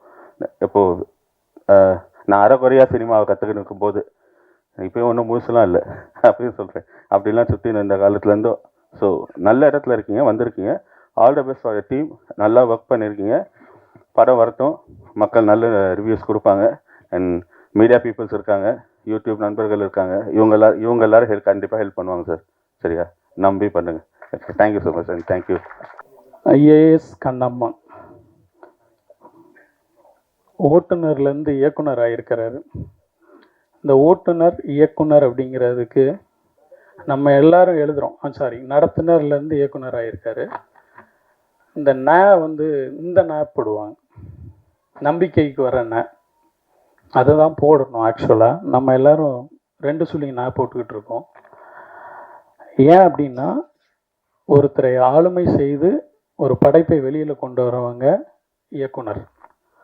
ஒரு பஸ்ஸையே நடத்தி அந்த வழித்தடத்தில் கொண்டு போய் சேர்க்கிறது வந்து நடத்துனர். அதனால தான் அந்த கொடுப்பாங்க. அது அவ்வளோ வேல்யூபிளான அந்த வேல்யூபிளான 2 நாளில் நீங்கள் வந்திருக்கீங்க சார். அதனால் அது மிகச்சிறந்த ஒரு பயணமாக தான் இருக்குது. வாழ்த்துக்கள். முதல் படமாக நீங்கள் முன் வந்திருக்கு. இன்னொன்று, என்னோடய தம்பி விஜய், அவருக்கும் நான் குரு இல்லை, தம்பி தான், என்னோடய தம்பி தான். யாருக்கும் குருவும் இல்லை, சிஷ்யனும் இல்லை. நம்மளாக கற்றுக்கிறது தான். முதல்ல கற்றுக்க முயற்சி பண்ணணும், அவ்வளோதான். கற்றுக்கிட்டு அடுத்த போல் கார்டு எடுத்தோடனே நிறைய பேர் காணாமல் போயிடறாங்க பிஆர்ஓவில். அடுத்து படம் பண்ணணும், ஒரு படமாவது பண்ணணும். அதுதான் முக்கியம். கார்டு எடுத்து முக்கியம் இல்லை, படம் பண்ணுங்க. படம் பண்ணாமல் கார்டு எடுக்க போகிறோம் அப்படின்னு முக்கிட்டு நிற்காதீங்க, அதில் ஒரு பிரயோஜனமும் கிடையாது. இன்னொன்று, விஜய் பின்னாடி நிறைய பேசுவாங்க. அதாவது இங்கே காசிப் இல்லாத இடமே கிடையாது. உன்னை பற்றி குறைவாக பேசுவாங்க, உன்னை பற்றி தவறாக பேசுவாங்க. ஆனால் ஒன்றே ஒன்று பண்ணு, நல்லதுக்கு காதை திறந்து வை, கெட்டதுக்கு காதை மூடி வை. இந்த ரெண்டையும் செஞ்சிட்டேன்னா எப்படியாவது ஒரு காலத்தில் நம்ம அடித்து புரண்டு முன்னேறி ஒரு நம்ம நினைக்கிற ஒரு இடத்துக்கு ஓடி வந்துடலாம். ஆனால் இந்த ரெண்டுக்கும் நீ செவி கொடுத்துட்டேன்னா வீழ்ச்சி அங்கேருந்து தான் ஆரம்பிக்கும். எனக்கு பின்னாடி நிறைய பேர் பேசுகிறாங்கன்னு எனக்கு தெரியும். ஆனால் அவங்க என்கிட்ட பேசலைல்ல, என்கிட்ட பேசலை, என் முன்னாடி பேசியிருந்தா அந்த குறை என்னன்னு எனக்கு தெரிஞ்சிருக்கும். ஒருவேளை நான் அதை நிவர்த்தி பண்ணி இருந்திருக்கலாம். அதனால் தயவு செய்து பின்னாடி பேசுகிறவங்கள கொஞ்சம் குறைச்சி வைங்க, தள்ளி வைங்க, ஒதுக்கி வைங்க. அவங்க தான் நம்மளுடைய வாழ்க்கையின் மிகப்பெரிய ஆபத்து. அது இல்லாமல் நமக்கு நேரடியாக பேசுகிற மனிதர்களை அழகாக கூட்டிக்கிட்டு போனீங்கன்னா நம்ம நடத்துனர் மாதிரி பயணம் சிறப்பாக இருக்கும், நல்ல பயணமாக அமையும். ஐஏஎஸ் அப்படிங்கிற அந்த தகுதிக்கு 1547 பெண்கள் தான் இது வரைக்கும் வந்திருக்காங்க. 1951 2020 வரைக்கும் நினைக்கிறேன். அதுக்கப்புறம் ஐஏஎஸ் எவ்வளோ பேர் ஆயிருக்காங்கன்னு எனக்கு துல்லியமான கணக்கு தெரியல. மேபி 2000 இருக்கலாம் இப்போது. அப்போ இவ்வளவு காலமும் நம்ம இவ்வளோ பேரை தான் ஐஏஎஸ்ஸாக உருவாக்கியிருக்கோமா அப்படின்னு கேட்டால், பெண்களை உருவாக்கியிருக்கோமா அப்படின்னு கேட்டால், ஆமாம், அவ்வளோதான் உருவாக்கியிருக்கோம். அதில் அட்டன் பண்ணதில் 13% தான் நம்ம ஐஏஎஸ்ஸாக மாறியிருக்காங்க. ஸோ பெண்களில் நிறைய ஐஏஎஸும் ஐபிஎஸும் அது சார்ந்த துறைகள் சார்ந்த இதுலேயும் நிறைய வரணும்னு நான் கேட்டுக்கிறேன். அதுக்கு படிப்பு ரொம்ப முக்கியம், கல்விங்கிறது முக்கியம். அதே போல் கல்வியை சொல்லி கொடுக்குற அதே இடத்துல கல்வியில் வீழ்ச்சி அடைகிறவங்களோ அப்படின்னு ஒன்று கிடையாது, கல்வியில் தோற்று போகிறவங்கன்னு ஒன்று கிடையாது. கல்வி கற்கும்போது அதனோட மதிப்பெண் கிடைக்காம போயிருக்கலாம். அந்த மதிப்பெண் கிடைக்காததுக்கு வருத்தப்படாதீங்க. ஐயோ நான் ஐஏஎஸ் ஆகணும்னு நினச்சேனே, ஆக முடியலையே அப்படின்னு வருத்தப்படாதீங்க. அதுக்கு அடுத்தடுத்த துறைகளை தேர்ந்தெடுங்க, சாதிங்க. என்ன அப்படின்னா, நம்மளுடைய பிள்ளைங்களுக்கு நம்ம சொல்லி கொடுக்கறது படின்னு தான் சொல்லி கொடுக்குற மொழிய, படிப்புக்கு அடுத்து என்ன இருக்குது, எப்படி வாழணும், அடுத்து தொழில் அப்படிங்கிற ஒரு விஷயம் இருக்குது. அவங்க தொழில் முனைவோராக மாறுறதுக்கும் சொல்லி கொடுங்க. எல்லாரும் அரசாங்க வேலைகளிலோ ஐஏஎஸ் ஆகவோ ஐபிஎஸ் ஆகவோ ஆக முடியாது. நான் எதுக்கு அந்த கணக்கு சொன்னேன்னா, மொத்தமே 1500 பேர் தான் உங்களுக்கு ஐஏஎஸ் ஆகியிருக்காங்க. அப்போ மீதி உள்ளவங்க அத்தனை பேரும் ஐஏஎஸ் கனவுகளோட படித்தவங்க.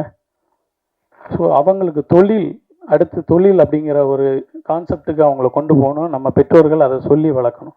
கல்வி இல்லைன்னா கவலைப்படாத, அடுத்த இடத்துக்கு போ அப்படின்னு சொல்லி வளர்க்கணும்னு கேட்டுக்கிறேன். இந்த டீமில் ஒர்க் பண்ணி இருக்கிற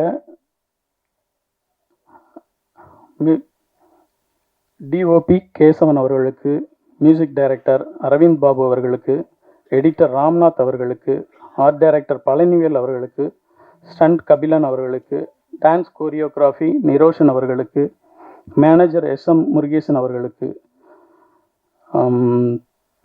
ஹீரோயின் பிரின்ஸ் அவர்களுக்கு, ப்ரொடியூசர் டைரக்டர் ராஜசோழன் அவர்களுக்கு, டிசைன்ஸ் வெங்கட் அவர்களுக்கு, ஸ்டில்ஸ் காந்தி அவர்களுக்கு, PRO என் தம்பி விஜய் அவர்களுக்கு என் நன்றிகள். ஏன் இவ்வளோ தூரம் சொன்னேன்னா, எல்லாருக்கும் நன்றி சொல்லிடுவாங்க. இந்த மேடைகள் நிறைய மேடைகளை பார்த்துருக்கு, நிறைய புகழ் பெற்றவங்க இங்கே வந்திருக்காங்க. எல்லாருக்கும் நன்றி சொல்லுவாங்க, கோடி ஆள் வரையும் சொல்லிடுவாங்க. 2 பேரை மறந்துடுவாங்க. அவங்க தான் படம் ஆரம்பிக்கலேருந்து இருப்பாங்க, முடிவு வரைக்கும் அவங்க தான் இருப்பாங்க, முடிந்த பின்னும் அவங்க தான் கூட நிற்பாங்க. இந்த படம் ஜெயிச்சிருச்சுன்னு கூவிக்கிட்டு இருக்கிறதும் அவங்க தான். ஆனால் அவங்களுக்கு ஒரு மேடையில் நன்றிங்கிற வார்த்தை எந்த மேடையிலையும் நான் கேட்கல. ஒன்று தயாரிப்பு நிர்வாகி, இன்னொன்று PRO. இந்த 2 பேருக்கும் நன்றி சொல்லி நான் கேட்டது கிடையாது. இத்தனை பேரையும் கூட்டிகிட்டு வந்தது ஒரு பிஆர்ஓவாக இருப்பார். இத்தனை பேரையும் கூட்டிகிட்டு வந்தது ஒரு பிஆர்ஓவாக இருப்பார். ஆனால் நம்ம அவருக்கு நன்றி மறந்துடுவோம், விட்டுருவோம். அதனால் இந்த மேடையில் நான் கேட்டுக்கிறது என்னென்னா, தயாரிப்பாளர்களே உங்களுடைய கடைசி வரையும் நிற்கக்கூடிய அந்த பிஆர்ஓவுக்கு நன்றி சொல்லுங்கள். அந்த ஒரு நன்றி மட்டும் போதும். அவன் ஒன்றும் உங்ககிட்ட கோடி கோடியாக சம்பாதிச்சு பெரிய ஆளாக போகிறதில்ல. அந்த நன்றி இருந்தால் போதும். என் நன்றி கொண்டாருக்கு முயண்டாம் முயவில்லை, செய் நன்றி கொண்ட மகருக்கு நன்றி. ஒரு இயக்குனர் தயாரிப்பாளர் எந்த அளவுக்கு கஷ்டப்பட்டு இந்த படத்தை உருவாக்கியிருக்கார் என்பதை ரொம்ப உருக்கமாக அற்புதமாக பேசினார். நான் பொம்மை பத்திரிகையில் பணியாற்றிய போது சூப்பர் ஸ்டார் ரஜினிகாந்தை பற்றி 25 மாதம் நான் நடந்து வந்த பாதையில் எழுதியிருக்கிறேன்.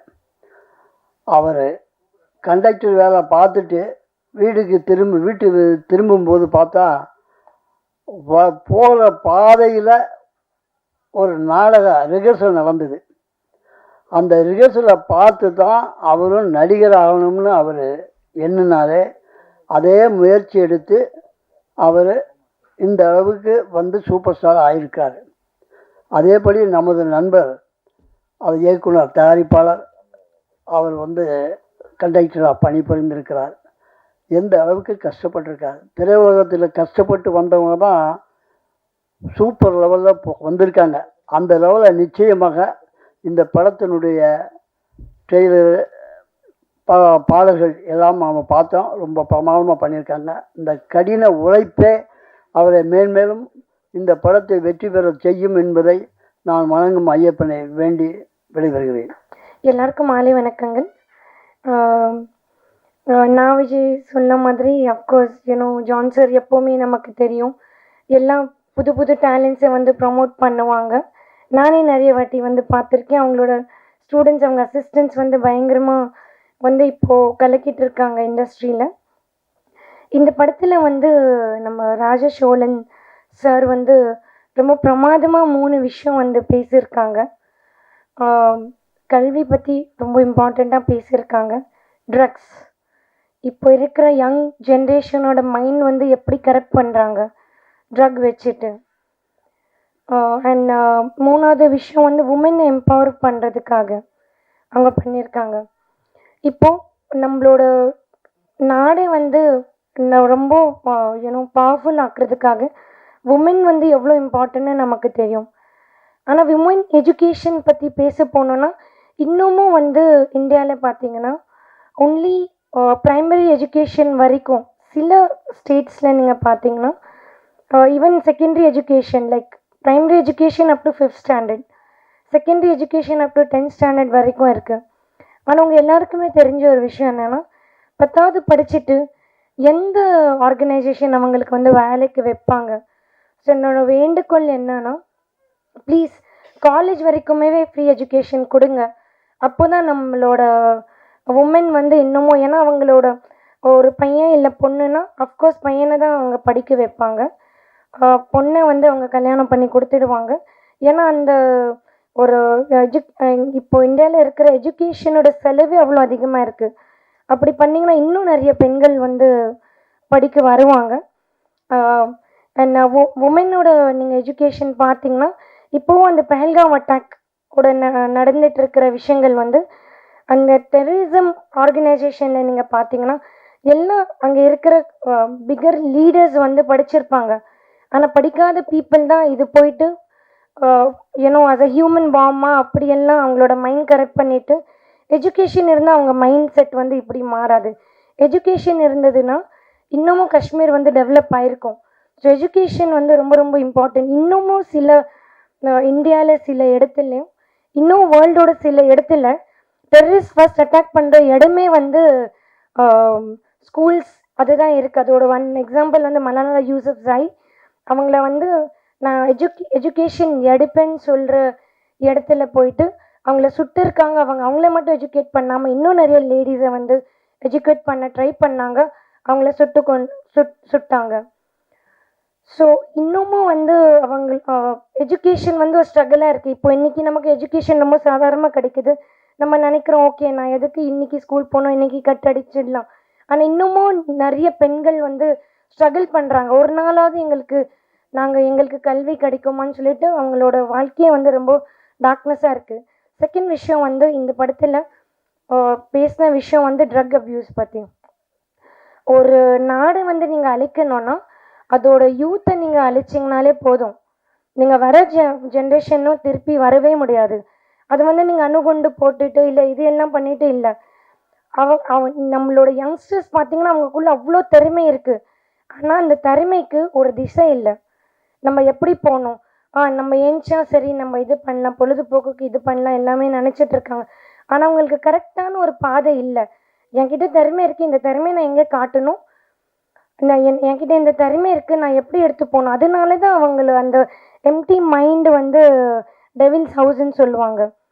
அவங்களுக்கு தெரியல என்ன பண்ணணும் இது ஆச்சுன்னா. ஸோ அதனால அவங்க இந்த ட்ரக்ஸ் அந்த விஷயத்தில் எல்லாமே வந்து விழுறாங்க. ஸோ எஜுகேஷனும் நீங்கள் ட்ரக் ஃப்ரீ சொசைட்டி பண்ணிட்டீங்கனாலே உங்கள் நாடு வந்து ரொம்பவே வலிமையாகிடும். அது நான் நம்புகிறேன். அதுலேயே வந்து உமன் எஜுகேஷன் வந்து ரொம்ப ரொம்ப இம்பார்ட்டன்ட். பிகாஸ் எஜுகேஷன் வந்து உங்களை ஈக்குவாலிட்டி வந்து காட்டுது, எல்லாருமே சமமாக நினைக்குது, ஒரு ரொம்ப பீஸ்ஃபுல்லான ஒரு கண்ட்ரி உங்களுக்கு உருவாக்குது. உமன் எஜுகேஷன் உங்களை உமன் எஜுகேட்டடாக மட்டும் இல்லை, உங்கள் நாடு உங்கள் ஃபேமிலி மட்டும் நீங்கள் அதுக்கு பலம் நீங்கள் கொடுக்கல, உங்களோட எக்கனாமிக்கலாக கூட நீங்கள் டெவலப் பண்ணுவீங்க உமனை நீங்கள் அதை பண்ணும்போது. அது ரொம்ப பியூட்டிஃபுல்லான மெசேஜ் கொடுத்துருக்காங்க. ராஜசோழன் சார் வந்து பாரதியாரும் ராஜ சோழனோட காம்பினேஷன். அவங்க பாரதி வந்து புதுமை பெண்ணு வந்து எழுதியிருக்காங்க. ஸோ ஐ திங்க் அந்த கான்செப்டில் தான் சார் வந்து இந்த படத்தை வந்து எடுத்திருக்காங்க. இப்போ வந்து உமனோட எஜுகேஷன் வந்து ஒரு அவேர்னஸ்ஸாக மட்டும் இல்லாமல் இப்போ நம்ம இறங்கி இது வந்து ஒரு ஸ்டெப்பாக எடுக்கணும். எல்லா உமனை எல்லா நம்ம சில்ட்ரனை வந்து எஜுகேட் பண்ணுறது ஒருத்தங்க வந்து நம்ம சபதம் எடுக்கணும். அதுதான் இந்த படத்தோட ஐ திங்க் நம்ம கொடுக்குற tribute. Thank you so much John sir நீங்கள் கூப்பிட்டதுக்கு. விஜய் உங்களுக்கு நான் ரொம்ப வாழ்த்துறேன். இன்னமும் உங்களோட இந்த பிஆர் பயணம் இன்னும் ரொம்ப சக்ஸஸ்ஃபுல்லாக இருக்கும். தேங்க்யூ. நம்மளுடைய டைரக்டர் ராகேஷ் அவர்களை சில வார்த்தைகள் பேச அழைக்கிறோம். ட்ரைலர் வெளியீட்டு விழாக்கு வந்திருக்கோம். நம்ம பத்திரிகை மக்கள் தொடர்பு அண்ணன் எல்லா அண்ணன்களுக்கும் வணக்கம். மேடையில் விட்டிருக்கும் உயர் மதிப்பிற்குரிய நெல்லை சுந்தரராஜன் சார், தலைவர் விஜய் முரளி சார், செயலாளர் ஜான் சார், அவர் அசிஸ்டண்ட் விஜய் சார், எல்லாருக்குமே ரொம்ப ஒரு நன்றியை தெரிவிச்சுக்கிறேன். படத்தில் வந்து ராஜசோழன் சாரை பார்க்கும்போது ஒரு பெரிய தன்னம்பிக்கை வந்து கிடச்சிச்சு உண்மையிலேயே. என்னென்னா அவர்கிட்ட வெளியில் பேசிகிட்டு இருக்கும்போது யாருமே அசிஸ்டண்ட்டாக கூட சேர்த்துக்கலப்பா, அப்புறம் ரொம்ப ஏஜ் ஆகிட்டே போணுச்சு, ஃபேமிலி இதையும் ஒன்றாவே இது பண்ண முடியலை, அதெல்லாம் மீறி எப்படியாவது நம்ம நினச்சதை விட்டுறக்கூடாது அப்படின்னு துரத்தி வந்து ஒரு படம் பண்ணியிருக்கும் போது இதை விட பெரிய நம்பிக்கைக்கு என்ன சார் வேணும்? பெரிய விஷயம். ஏன்னா ஒரு கோயம்பேட்டில் இப்போ நம்ம பஸ் ஊருக்கு போகிறோன்னு வச்சுக்கோங்களேன், தஞ்சாவூரோ பட்டுக்கோட்டோ போகிறோம்னா ஒரு 10 மணிக்கு டிக்கெட் போட்டிருப்போம், கரெக்டாக கோயம்பேடு வந்துருங்க சார்பாங்க. அதை மிஸ் பண்ணால் ஒரு 10 நிமிஷம் லேட்டாக அசோக் பில்லரில் போய் ஏறிடணும். அதை விட்டுட்டோம்னா கிண்டி, அதுக்கப்புறம் வண்டி கிளாம்பாக்கம் தாண்டிச்சுன்னா பிடிக்க முடியாது. ஆனால் அவர் வாழ்க்கையில் பாருங்கள், மேல்மருவத்தூர் தாண்டி திண்டிவனம் விக்ரவாண்டியில் வந்து ஏறிட்டார் பாருங்க அந்த பஸ்ஸில். அதுக்கு முதல்ல அவருக்கு நம்ம வந்து மனசார பாராட்டுகளையும் வாழ்த்துக்களையும் சொல்லணும். நான் சந்தோஷ் சுப்ரமணிய வேலை பார்க்கும்போது சியாஜி சிண்டே சாரோட ஒர்க் பண்ணேன், சந்தோஷ் சுப்ரமணியத்தில் அசோசியேட் டைரக்டரு. அப்படியே அந்த முகம் இருந்தது சாருக்கு. அதனால தான் அந்த அவரும் பாரதி பண்ணார். அவர் அந்த படம் பண்ணும்போது சொன்னார், அந்த பாரதி பண்ணனால ஒரு இந்தியாவில் முக்கியமான ஒரு பிஸ்னஸ் மேன் அவரை கூப்பிட்டு எம்டி செக்கு கொடுத்து இது நீ எவ்வளோ வேணாலும் ஃபில்லப் பண்ணிக்கோ அப்படின்னு கொடுத்தாராம். அது சியாஜி சண்டே சார் என்கிட்ட சொன்னார் ஒர்க் பண்ணும்போது. அந்த மாதிரி இந்த படத்துக்கு அப்புறம் உங்களுக்கு நிறைய செக் வரும் சார். அது உங்களுக்கு மனசார இது பண்ணிக்கிறோம். ஏன்னா இந்த டைட்டில் நான் இப்போ சாயந்தரம் கிளம்பும்போது ராமராஜன் சாரை பார்த்துட்டு தான் வந்தேன். இந்த மாதிரி நீங்கள் ஒரு ஆடியோ லான்ச்சு போகிறேன் அப்படின்னு. என்ன படம் பேர் என்ன சார்னாரு? இந்த மாதிரி ஐஏஎஸ் கண்ணம்மான்னு. அடா களத்தூர் கண்ணம்மா சின்ன கண்ணம்மா மாதிரி நல்லா இருக்கே அப்படின்னாரு சார். அதுக்கும் முதல்ல உங்களுக்கு அது சொன்னது சொல்லிடுறேன். ஸோ டெக்னீஷியன் எல்லோரும் ரொம்ப நம்பிக்கையோடு உழைச்சிருக்கீங்க. So music director sir, editor, அந்த ஆட்டுக்குட்டி புருஸ்லி சார், எல்லாருக்குமே ஒரு அடுத்த கட்டமாக இருக்கட்டும், வாழ்த்துக்கள். நம்மளாம் ஒரு படம் பண்ணி ஊரில் நல்ல பேர் வாங்கணும்னு நினப்போம், அது இயற்கையாக உள்ளது. ஆனால் ஊர் பேரையே படத்தில் வச்சு அது மூலிமா நல்ல பேர் வாங்கின எங்கள் செயலாளர் பேரரசு சார் வந்திருக்காங்க. அவருக்கு வந்து நேற்று பர்த்டே, அதுக்கு முதல்ல மனசார வாழ்த்துக்கள் தெரிவிச்சுக்கிறேன் பேரரசு சார். சார் வந்து அது அவர் பெருசாக கொண்டாடுறதில்ல, பட்டு ஒரு நாள் லேட்டாக சொல்லிட்டோம். நேற்று ஃபோன் ரொம்ப பிஸியாகவே இருந்தது, எனவே அதுவும் சொல்லிக்கிறேன். ஸோ ஜான் சார் நிறைய அட்வைஸ் கொடுத்தாங்க, விஜய்க்கு கொடுத்தாங்க, அது நான் எனக்கும் எடுத்துக்கிறேன் ஜான் சார். பட்டு இந்த காதில் வாங்கி இந்த காதில் விட்டுறணுமாங்க, அவர் காதிலே வாங்காதீங்க அப்படின்ட்டாரு. எனவே ரொம்ப நன்றி. எல்லாம் நம்பிக்கையோடு உழைச்சிருக்கோம். எல்லாருமே அடுத்த கட்டத்துக்கு போகணும்னு ஆசைப்பட்றேன். ஹீரோயின் பார்க்க பத்மபிரியா மாதிரி இருக்காங்க, அது உண்மைதான் தெரியும். அவங்க லேட்டாக வந்தோடனே ரொம்ப சத்தமாக வந்து ஏன்டி லேட்டாக வந்தேன்னு கேட்டார். ஆக்சுவலி இண்டஸ்ட்ரியில் இப்படி யாருமே கேட்க முடியாது சார், அதுக்கெல்லாம் ஒரு பெரிய தன்னம்பிக்கை வேணும், தைரியம் வேணும். ஸோ அதுவும் உங்களோட யதார்த்தமான உழைப்புலையும் பேச்சுலையுமே கூட உண்மை தெரியுது. எனவே நல்லா இருப்போம், இந்த படம் பெரிய வெற்றி பண்ணணும்னு சொல்லி வேண்டிக்கிறேன். Thank you so much. அனைவருக்கும் மாலை வணக்கம். இது என்னோட ஃபஸ்ட்டு ஸ்டேஜ் ஸ்பீச். எனக்கு விஜய் நான் ரொம்ப தேங்க்யூ. எல்லா ப்ரெஸ் அண்ட் மீடியாவுக்கு எல்லாருக்கும் மாலை வணக்கம். மேடையில் இருக்க பெரியவங்க எல்லாருக்கும் மாலை வணக்கம். ஐஏஎஸ் கண்ணம்மா படம் வந்து நெக்ஸ்ட் மந்த் ரிலீஸ்ன்னு சொல்லியிருக்காங்க. எல்லோரும் உங்கள் சப்போர்ட் கொடுங்க. ஏன்னா அவங்களோட ஃபஸ்ட் படம்னு சொல்கிறாங்க. அதனால் உங்கள் சப்போர்ட் கொடுத்து அவங்கள என்கரேஜ் பண்ணுங்கள். அவ்வளோதான். நான் சின்ன பையன், என்னால் அவ்வளோவா என்ன பேசுகிறதுன்னு தெரியல. எனக்கு இந்த மேடையில் பேச வாய்ப்பு கொடுத்த விஜய் அண்ணாக்கும், இந்த பேசுறதுக்கு காரணமான சுந்தர்சி சாருக்கும், குஷ்பு மேம்க்கும், எங்கள் அம்மா அப்பாவுக்கு நான் ரொம்ப தேங்க்ஸ் பண்ணிக்கிறேன். தேங்க்யூ. ஆங்கர் காயத்ரி பேசும்போது என் வாழ்க்கையில் அப்படின்னு ஆரம்பிச்சுன்னா பக்குன்னு ஆகி போச்சு. குடும்பத்தில் ஏதாவது பிரச்சனை வந்துட போகுதுன்ட்டு பிரேக் கொடுத்தேன்னு சொன்னாங்க. அதெல்லாம் ஒன்றும் இல்லை, ஆடியோ ஃபங்க்ஷனுக்கு கூப்பிட்டு ஆங்கர் பண்ண சொன்னது தான். நம்ம எங்கள் பாலா போயிட்டாப்லையா, உடனே எதாவது கதை எழுதிடுவாப்புல. நம்ம ராஜசோழன், நான் அவரை வந்து பார்த்தோன்னே என்ன சாயஜி சிண்டே வந்திருக்கிறாருன்னு நினச்சேன் முதல்ல. ஏன்னா இந்த பாரதியார் படத்தில் அவர் இதே கெட்டப்பில் இருந்தார். அப்புறம் தான் டேரக்டர் ராஜசோழன் சொன்னார். அதே மாதிரி நிஜமாகவே தாய்மாமனாகவே வாழ்ந்துட்டு இருக்கிறார் அவர். அதனால தான் முறைப்படி ஹீரோயினி பிரின்ஸ் வந்தவொடனே ஏண்டி லேட்டுன்னு கேட்டார். அதை நம்ம ராகேஷ் வந்து இந்த உரிமை யாருமே இது வரைக்கும் பேசுனது இல்லைன்ட்டார். ஸோ அதெல்லாம் ரிஜிஸ்டர் ஆகிடுச்சு. அதே மாதிரி இந்த ஜெயந்தின்னு ஒரு ஆர்டிஸ்ட் இங்கே பேசினாங்க. அவங்க கேரக்டர் ஆர்டிஸ்ட்னு நம்ம காயத்ரி சொல்லிட்டு இருந்தாங்க. அவங்க ஹீரோயினாக நடிக்கிறதுக்கே தகுதி இருக்குது அவங்களுக்கு. ஸோ அவங்க நடிக்கலாம்.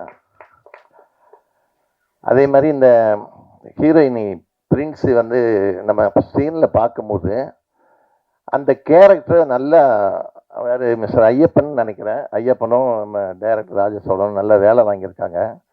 அந்த முகத்தில் இந்த சோகம், சில இடத்துல மகிழ்ச்சி, சில இடத்துல வந்து அந்த ஒரு குழப்பம், எல்லாத்தையும் இங்கே அழகாக வேலை வாங்கியிருக்காங்க. ஸோ அதனால் அவர் கூட இருந்த அந்த டீமுக்கு நம்ம முதல்ல ஒரு கைத்தட்டி பாராட்ட தெரிவிச்சுக்கலாம். அப்புறம் நம்ம மியூசிக் டைரக்டர் அரவிந்த், அதாவது இந்த மாதிரி படங்களுக்குன்னே பிறந்திருப்பார் போல இருக்குது. வார்த்தைகளை வந்து தெளிவாக புரிய வச்சு படத்தை வந்து சாங்கை கொண்டு வர்றது சில மியூசிக் டைரக்டர் தான் இருக்குது. அது வந்து இவர்கிட்ட கை வந்த கலையாக இருக்குது. அவருக்கு நம்ம ஒரு பாராட்டை தெரிவிச்சுக்கலாம். ஆனால் இந்த மாதிரி புது ஆர்டிஸ்ட் வச்சு படம் பண்ணும்போது கேமராமேனும் எடிட்ரு அண்டு ஸ்டண்ட்டு மாஸ்டர் தான் ரொம்ப திணறுவாங்க.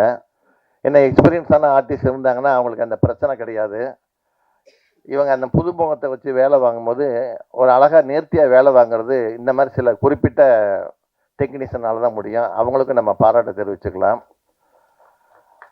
ஒரு படம் ஒர்க் பண்ணிவிட்டு சும்மா இல்லாமல் அடுத்த படத்துக்கு வந்து நான் தான் கூட இருந்த ஒருத்தர் ஒர்க் பண்ணுறாரு இல்லையா, முதல்ல அந்த ஐயப்பனுக்கு நம்ம வந்து முதல்ல கைத்தட்டி பாராட்ட தெரிவிச்சுக்கணும். அவர் கூட இருக்கிற அத்தனை முதல் படம் ரூபன் பட டீம் எல்லாருமே இங்கே வந்து வாழ்த்துறாங்கன்னா அதுக்கே மிகப்பெரிய ஒரு மனசு வேணும் அவங்களுக்கெல்லாம். அதெல்லாம் விட நம்ம இந்த கோமல் சர்மா வந்து பேசும்போது முதல்ல வந்தாங்க ஸ்டேஜுக்கு. நம்ம ராஜசோழன் வந்து சால்வை போட்டவுடனே ஃபோட்டோகிராஃபர்லாம் முகம் தொங்கி போச்சு. ஏன்னா வந்து எப்படிடா இது மூடி எப்படி ஃபோட்டோ எடுக்கிறதுங்கிற மாதிரி. நான் வந்திருக்கிறதுல அவங்க ஒருத்தி தான் கொஞ்சம் கவர்ச்சியாக வந்திருக்கிறாங்க. ஸோ அவங்களும் வந்து பெண்ணுரிமை பற்றி நிறையா பேசுனாங்க. இங்கே ஒரு வீட்டில் வந்து ஒரு பெண் கல்விங்கிறது ரொம்ப முடியாத காரியமாக இருந்தது ஒரு காலத்தில். இன்றைக்கி எல்லா மத்திய மாநில அரசுகள் வந்து நிறைய சலுகைகளுக்கு நிறைய படிப்புக்காக நிறையா ஒர்க் பண்ணிகிட்ருக்குறாங்க. அதை கரெக்டாக பயன்படுத்தி வந்தாலே பெரிய ஆள் ஆகிடலாம். அதை நம்ம தேசமே இந்திய தாயின்னு தான் சொல்கிறாங்களே தவிர தந்தைன்னு சொல்கிறதில்ல. அது ஒரு கவிதையே இருக்குது, ஒருத்தர் எழுதினது. அம்மா அப்படிங்கிற ஒரு கவிதை. கர்ப்ப காலத்தில் உன் வயிற்றில் உதைத்ததால் என் பாவக்கால்கள் இந்த பூமியில் பட்டு தேய தேய என் வாழ்நாள் எல்லாம் நான் நடந்துதானே தீர வேண்டும் அப்படின்னு ஒரு கவிதை இருக்குது. அதே மாதிரி பிரேசோடன் ஒரு பாட்டு எழுதியிருக்கிறாரு. வீட்டுக்கு ஒரு சாமி உண்டு, அது அம்மா அம்மா தான். கோயில் குளம் போவதெல்லாம் சும்மா சும்மாதான்னு ஒரு பாட்டு. இது மாதிரி பெண்களுக்குன்னு பாட்டு எழுத நிறைய இருக்காங்க கவிஞர்கள்லாம்.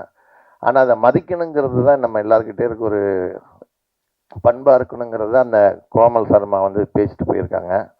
ஸோ அவங்களுக்கு இந்த நேரத்தில் நம்ம ஒரு கைத்தட்டி பாராட்டு தெரிவிச்சுக்கலாம். அதே மாதிரி இந்த இந்த படத்தோட பிஆர்ஓ விஜயகுமார்னு பேர்.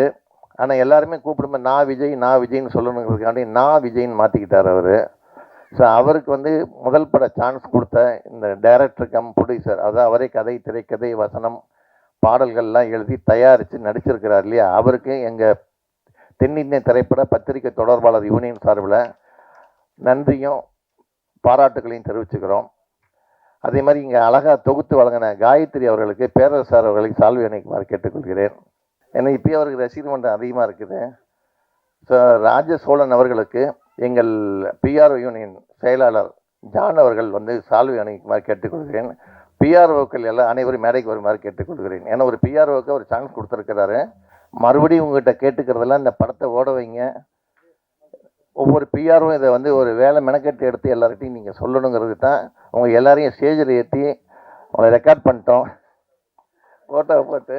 இந்த படம் மட்டும் ஓடலைன்னா உங்களுக்கு எல்லாருக்கும் இருக்குது வெட்டு.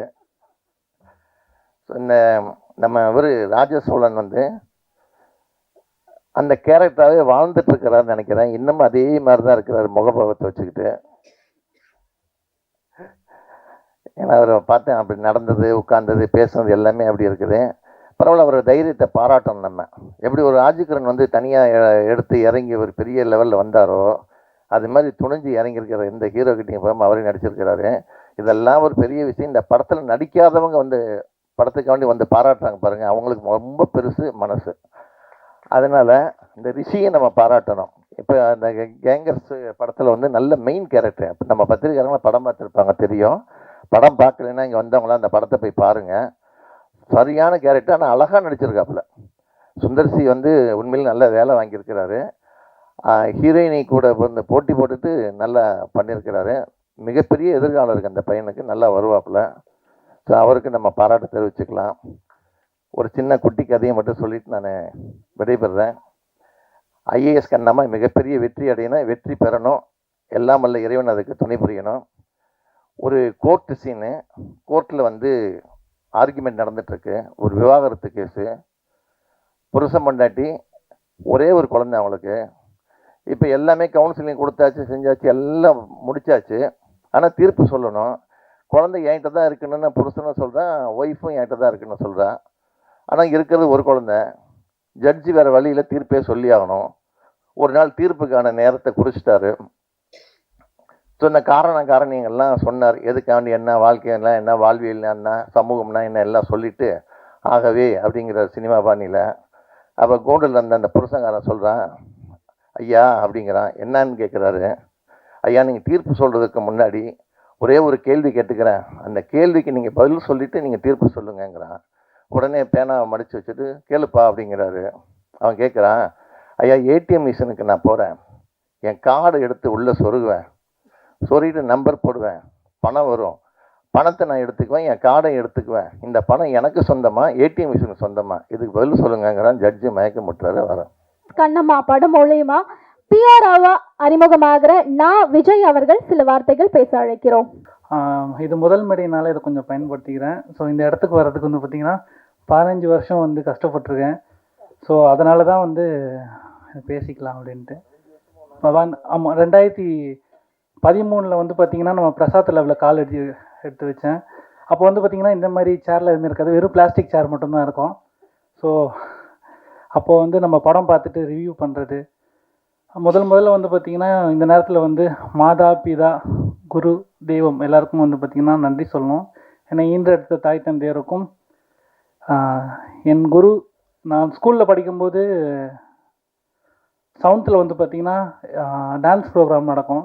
ஸோ அங்கே வந்து பார்த்திங்கன்னா கவிதா மிஸ் அப்படின்னு சொல்லிட்டு ஆசிரியை, அவங்களால தான் வந்து பார்த்திங்கன்னா எனக்கு அந்த கலை ஆர்வம் வந்து ஏற்பட்டது. ஸோ எங்கே வந்து டான்ஸ் ப்ரோக்ராம் நடக்குதோ அந்த டான்ஸ் ப்ரோக்ராமுக்கு எல்லாருக்குமே என்னை கேட்கவே மாட்டாங்க, விஜய் பேரை எழுதிடுவாங்க. ஸ்கூல்லே வந்து பார்த்திங்கன்னா டான்ஸ், ட்ராமா அப்படின்ற எல்லாத்துலேயுமே வந்து நான் கலந்துப்பேன். 10th படிக்கும்போது வந்து பார்த்திங்கன்னா ஒரு ட்ராமா நடந்தது. அதில் வந்து நான் சிறந்த நடிகர் அப்படின்ற பட்டம் வந்து வாங்கினேன். அதுக்கப்புறம் வந்து பார்த்திங்கன்னா காலேஜ் அந்த அளவுக்கு பெரிய லெவலில் அமையலை. அதனால் வந்து அந்த கலை இது வந்து அப்படியே கொஞ்சம் கம்மியாகிடுச்சு. நான் வந்து வேளச்சேரி செக் போஸ்ட்டில் இருக்கிற கார்ப்பரேஷன் ஹையர் செகண்டரி ஸ்கூல் அங்கே தான் 7th-லேருந்து 12th வரைக்கும் படித்தேன். அங்கே இருக்க கவிதா மிஸ் என்ன மாதிரி வந்து பல பேரை வந்து உருவாக்கியிருக்காங்க. ஸோ இந்த நேரத்தில் வந்து என்னோடய ஆசிரியர் அவங்களுக்கு வந்து நான் வந்து நன்றி சொல்லிக்கிறேன்.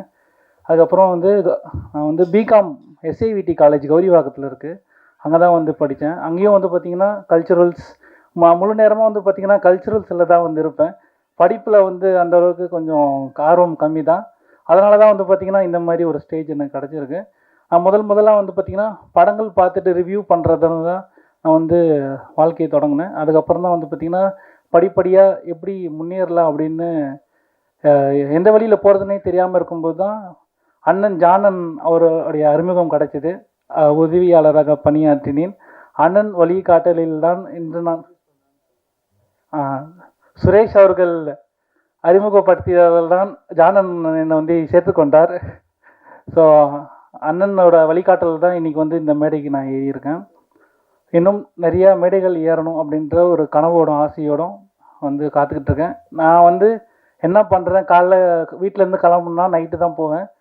நான் வந்து என்ன பண்ணுறேன், என் வாழ்க்கையில் முன்னேறுவேனா இல்லையா அப்படின்றது வந்து பார்த்திங்கன்னா டவுட்டாகவே என் ஒய்ஃப் நினச்சிட்ருப்பாங்க. என்னை வந்து நம்பி ஆதரவு கொடுக்குறேன் என்னோடய ஒய்ஃப், அவங்களுக்கும் வந்து இந்த நேரத்தில் வந்து நன்றி சொல்ல கடமை கட்டுக்கிறேன். ஏன்னா வந்து பார்த்திங்கன்னா அம்மா அப்பா வந்து ஒரு சாப்டர் இருந்தாலும் நம்ம அடுத்து வர ஒய்ஃப் அவங்களுக்கும் வந்து பார்த்திங்கன்னா கடமைப்பட்டிருக்கோம், அவங்களுக்கும் அந்த ரெஸ்பான்சிபிள் இது பண்ணிருக்கோம். ஸோ அதனால் வந்து பார்த்திங்கன்னா இந்த நேரத்தில் என்னை நம்பிக்கிட்டு இருக்க என்னோடய ஒய்ஃபுக்கும் நான் நன்றி சொல்லிக்கிறேன். எங்கள் வருகை தந்து எனக்கு வந்து முதல் படத்துக்கு வாய்ப்பு அளித்த ப்ரொடியூசர் இயக்குனர் அவர்களுக்கு வந்து மிக்க நன்றி. ஏன்னா நான் வந்து பிஆர்ஓ கார்டு எடுத்ததுக்கப்புறம் படம் வந்து எப்படா வந்து படம் பிடிக்க போகிறோம் அப்படின்ற ஒரு இதில் தான் இருந்தேன். ஐயாவோட அறிமுகம் இதுக்கு முக்கியமாக காரணம் சிவா அவர்கள் தான். அவர் தான் வந்து பார்த்திங்கன்னா இந்த டீம் ஐயப்பன் அவரோட கொண்டு போய் இன்ட்ரடியூஸ் பண்ணாங்க. சிவா அவர் இல்லைன்னா இன்றைக்கி நான் இந்த ஸ்டேஜில் இருந்திருக்க மாட்டேன். சிவா அவர்களுக்கும் நன்றி, ஐயப்பன் அவர்களுக்கும் நன்றி, இயக்குனர் நன்றி. எனக்காக இங்கே வந்திருக்க பிரசன்ட் மீடியா எல்லா நண்பர்களுக்கும் மிக்க நன்றி. 15 வருஷமாக தினமும் நான் உங்களை தான் வந்து பார்த்துக்கிட்டு இருக்கேன். நான் எங்கள் வீட்டில் இருந்ததை விட பிரசாத் லேபில் நான் இருந்தது தான் அதிகம். காலையில் 9 மணிக்கு வீட்டிலேருந்து கிளம்பி வந்தேன்னா நைட்டு 12 மணிக்கு தான் வீட்டுக்கு போயிட்டுருக்கேன். அதனால் இங்கே இருக்கிற நண்பர்கள் அனைவருக்கும் வந்து நன்றி. பிஆர்ஓ யூனியனில் இருக்கிற அனைத்து நண்பர்களுக்கும் நன்றி. எல்லாருக்கும் எனக்கு வந்து ஆதரவு கொடுங்க. இன்னும் நிறையா படங்கள், இன்னும் நிறைய வெற்றிகள் வரணும்னு வேண்டிக்கிறேன். நன்றி, வணக்கம். அனைவருக்கும் வணக்கம். இல்லை சார், தப்பு கோரும். நான் சும்மா ஒரு நாளும் கோர மாட்டேன். இத்தனை எல்லோரும் பேசுறீங்க, நான் பொறுமை உட்காந்துருக்கல. நான் பேச மாட்டேன், அது யாரும் கூசு. நான் குறிப்பிட்ட யாரோ ஒருத்தர் பற்றியது. ஓகே, இல்லை மொத்தமாக எல்லாருக்கும் மீடியாவுக்கு தப்பாக போயிரும்ல. அனைவருக்கும் வணக்கம். இங்கே எல்லாருமே சிறப்பாக பேசுனாங்க. முதல்ல இந்த ஐஏஎஸ் கண்ணம்மா மேடை இசை வெளியீட்டு விழா அப்படிங்கிறத விட நம்ம பிஆர்ஓ விஜய் அவர்களுக்கு ஒரு அரங்கேற்ற மேடையாகவே அமைஞ்சிருச்சு. வாழ்த்துக்கள். ஆமாம் அவர் முதலாக ஒரு பிஆர்ஓ பண்ணிக்கிற படத்தில் நான் வந்து பங்கு வருதே நான் வந்து சந்தோஷமாக நினைக்கிறேன். வரலாறு. ஆமாம். அப்புறம் இந்த படத்துக்கு என்னோட அசிஸ்டண்ட்டு முரளி தான் கூப்பிட்டாப்புல. சார் இந்த படம் சார் ஐஏஎஸ் கண்ணம்மான் படம், நீங்கள் வரணும்ட்டு. நான் ஏற்கனவே 2 நாள் தொடர்ந்து வந்துக்கிட்டு இருக்கேன். இது தொடர்ந்து 3வது நாள். நான் அப்போ வரலேன்ட்டேன் முதல்ல. இப்போ தொடர்ந்து இருக்குது. இன்னொன்று பெப்சி நிறைய மீட்டிங் இருக்குது, மே தினத்தோட வேலைகள் நடந்துக்கிட்டு இருக்குது, அது வேறு போயிட்டுருக்கு. இப்போ செல்வம் சார் கோச்சிக்கு வரோம் அப்படின்ட்டு நான் இந்த படம் விட்டுருவோம். மேக்ஸிமம் சின்ன படம் மேக்ஸிமம் வந்துடுது. நான் அப்புறம் திருப்பியும் அவர் விடலை. இல்லை சார் நீங்கள் தான் வேணுங்கிறாங்க, நம்ம தான் கேட்குறாங்க சார்ன்ட்டு. சரி ஓகே அப்படின்னு பேரஸ் இவ்வளோ அன்பாக கூப்பிட்றாங்களேன்னு நினச்சேன். அப்புறம் தான் தெரிஞ்சது நம்ம ராஜசோழன் வந்து ஒரு ஈக்கு வச்சு தான் கூப்பிட்ருக்காரு. நம்மகிட்ட அசிஸ்டன்ட் சேருக்கு ட்ரை பண்ணோமே, நம்மளை சேர்த்துக்கலையே. நம்ம ஒரு படம் எடுத்து அதை முடித்து அவரே கூட்டி உட்கார வைக்கணும் அப்படின்னு உள்ள ஒரு திட்டம் தான், பெரிய திட்டம் தான் அது. அது இப்போ ஒரு பேசும்போது தெரிஞ்சுது. ஆமாம், நான் அவாய்ட் பண்ணல சார், என்ன உங்களை சந்திக்காமல் இருந்திருக்கோம். ஆமாம், ஆனால் நான் ஒரு புரிஞ்சுக்குங்க, இண்டஸ்ட்ரியில் சேர்ந்து அசிஸ்டண்ட்டாக இருந்து படம் பண்ணால் லேட்டாக இருக்கணும் உங்களுக்கு. இப்போ சீக்கிரம் வந்துட்டீங்க நீங்கள். ஏன்னா யாரும் சேர்த்துக்கலைங்க போது வெறி வரும். ஏன்டா என்னைய சேர்த்துக்கல, நீங்கள் என்னைய உள்ளே விடலை, வந்து காட்டுறோம் பார். எவனுக்கு ஒரு வெறி வருதோ அவன் சீக்கிரம் டேரக்டர் ஆயிடுவான். எவனுக்கு ஒரு ஒரி வருதோ உட்காந்துட்டு இருப்பான். உங்களுக்கு அந்த வெறி வந்ததுனால நீங்கள் டேரக்டர் ஆகிட்டீங்க. ஓகே, இப்போ தான் நான் ஏன் வந்துங்கிற விளக்கம் எனக்கே தெரிஞ்சு, காரணம் தெரிஞ்சு போச்சு. வாழ்த்துக்கள் சார், வாழ்த்துக்கள். ஆமாம், டி.ஆர். ராஜேந்தருக்கு அப்புறம் கதை, திரைக்கதை, வசனம், இசை, பாடல்கள், டைரக்ஷன், தயாரிப்பு, நடிப்பு எல்லாம் அடுத்த டி.ஆர். தான் நீங்கள். ஆமாம் ஆமாம், பிஆர் ரோல் விட்டு வச்சுனாப்புல, அது அவர் நாங்கள் விட மாட்டோம்ல, விஜயமுறை விட மாட்டார். ஜான் நல்லா பேசினார். ஆனால் நிறைய விஷயங்கள் லைஃப்பில் ரொம்ப அடிபட்டிருக்காரு. ஆமாம், ரொம்ப மிதிப்பட்டிருக்காரு. ஆமாம், வாழ்க்கையில் அந்த மாதிரி வந்தவங்களால அந்த மாதிரி பேச முடியும். ஆமாம், ஒன்று சொன்னார் நல்லா, நமக்கு பின்னாடி குறை பேசுகிறவங்கள கண்டுக்காத அப்படின்ட்டு. முன்னாடி குறை பேசுகிறவங்களும் மதிக்கணும். ஏன்னா இவங்களா இதை மன்னிச்சிடும். யாரோ ஒருத்தருக்கா மொத்தமாக நம்ம யாரையும் பாய்ச்சிக்க முடியாது. நண்பர்கள் கூட்டம் அதிகம் இங்கே.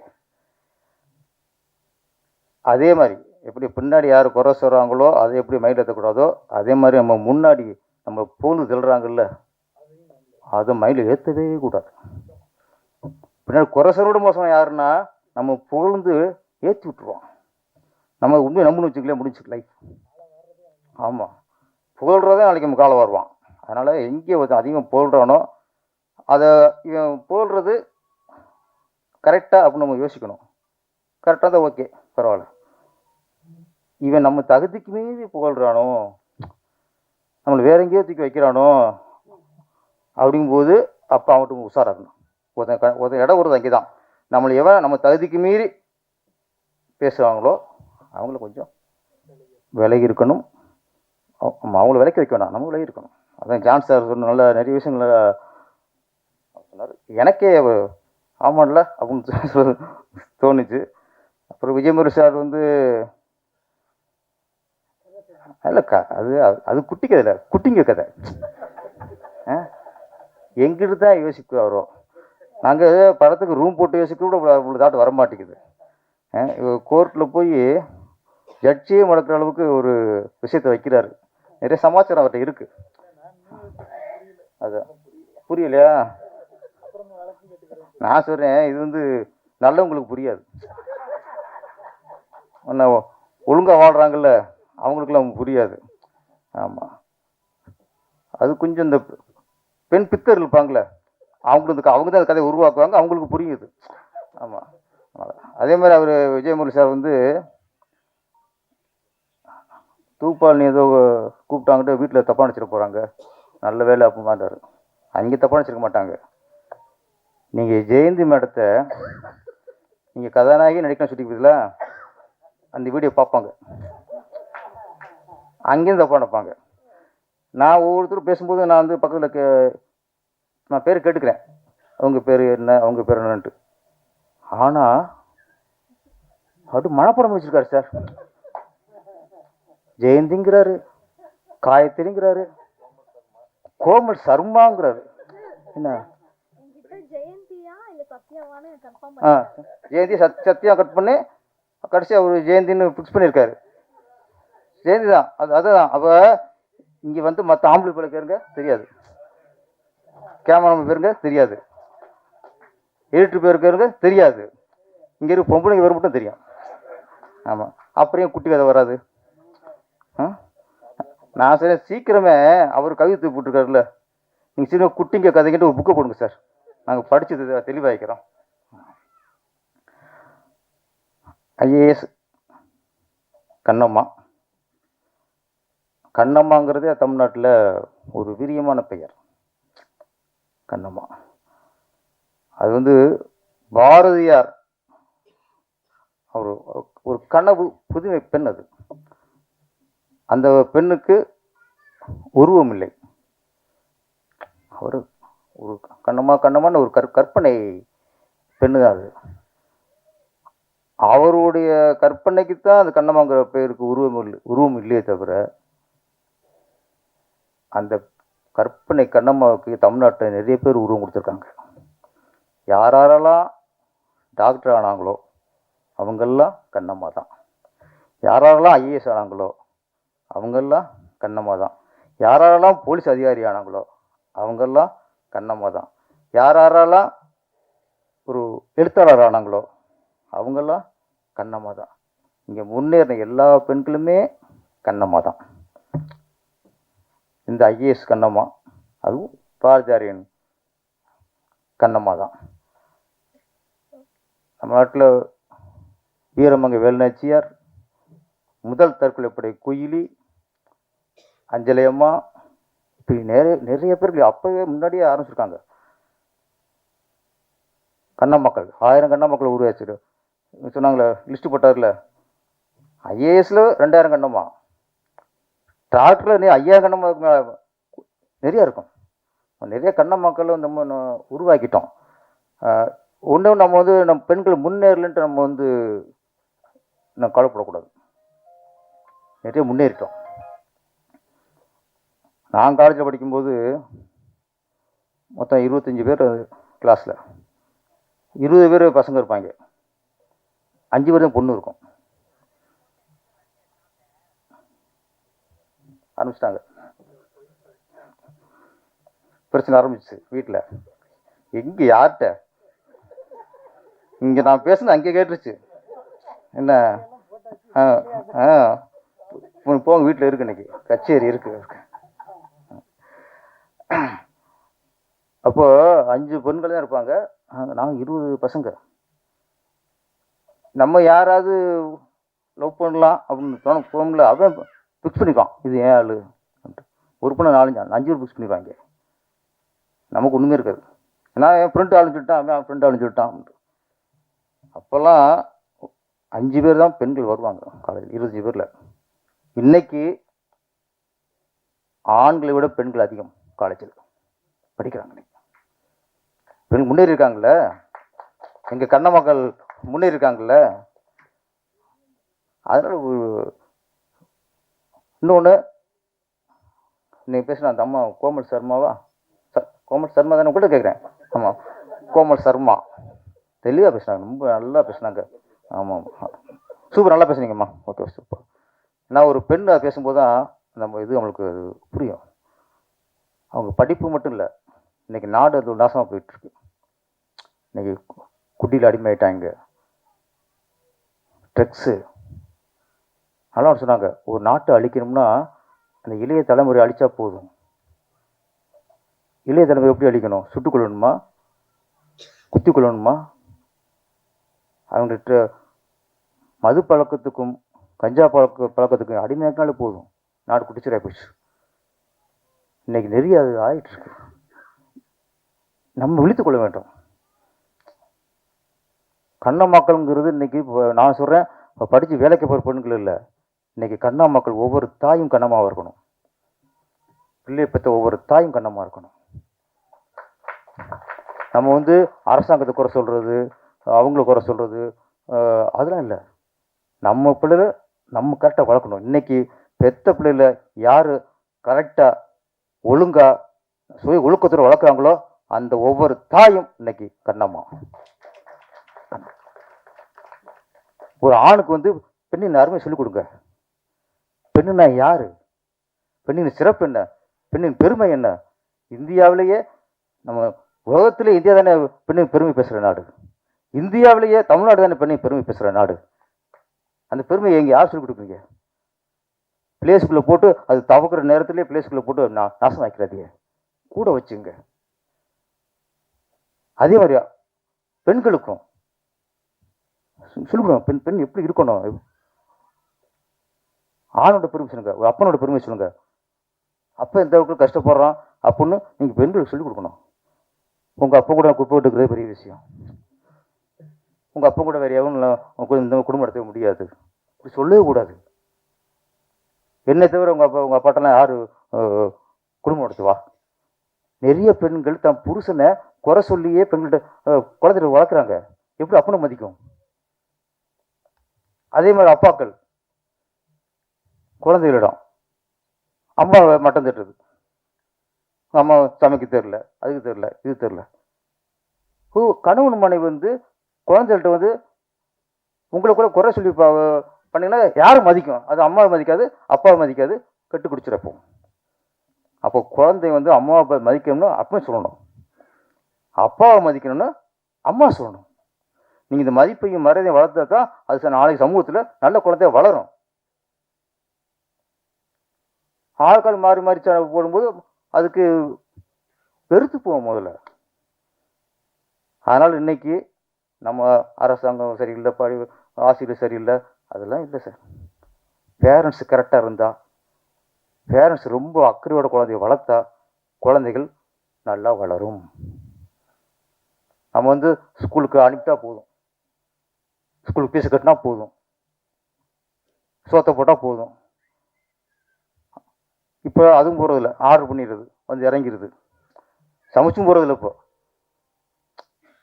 இன்னைக்கு முழு காரணம் கொஞ்சம் பேரண்ட்ஸு பார்த்துக்கணும். அதனால் சொல்கிறேன், ஒவ்வொரு அப்பனும் பாரதியார், ஒரு அம்மாவும் கண்ணம்மா, அப்படி மாறினா தான் குழந்தைகள் ஆரோக்கியமாக வளரும்.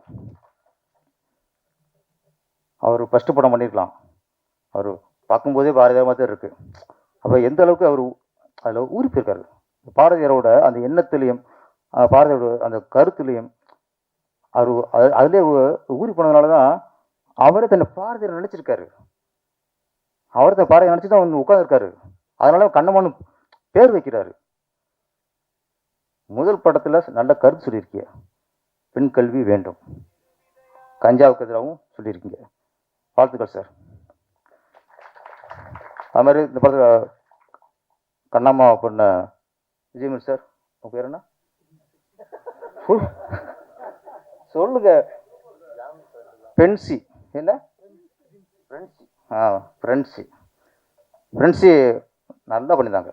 அவங்க ஆக்சுவலி டோபியோட மகளான்னு நினைக்கிறேன், கதையில் டோபி மகளாக நடிச்சிருக்காங்க. அந்த அந்த குழந்தையா இருக்கும் சரி, குழந்தை நல்லா நடிச்சிருந்துச்சு. நேத்ரா குழந்தை பேர் நான் வச்சுருப்பேன்,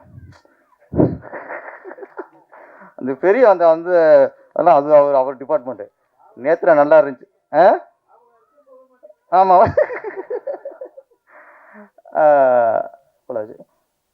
நேத்ரா நல்லா பண்ணியிருந்தாங்க.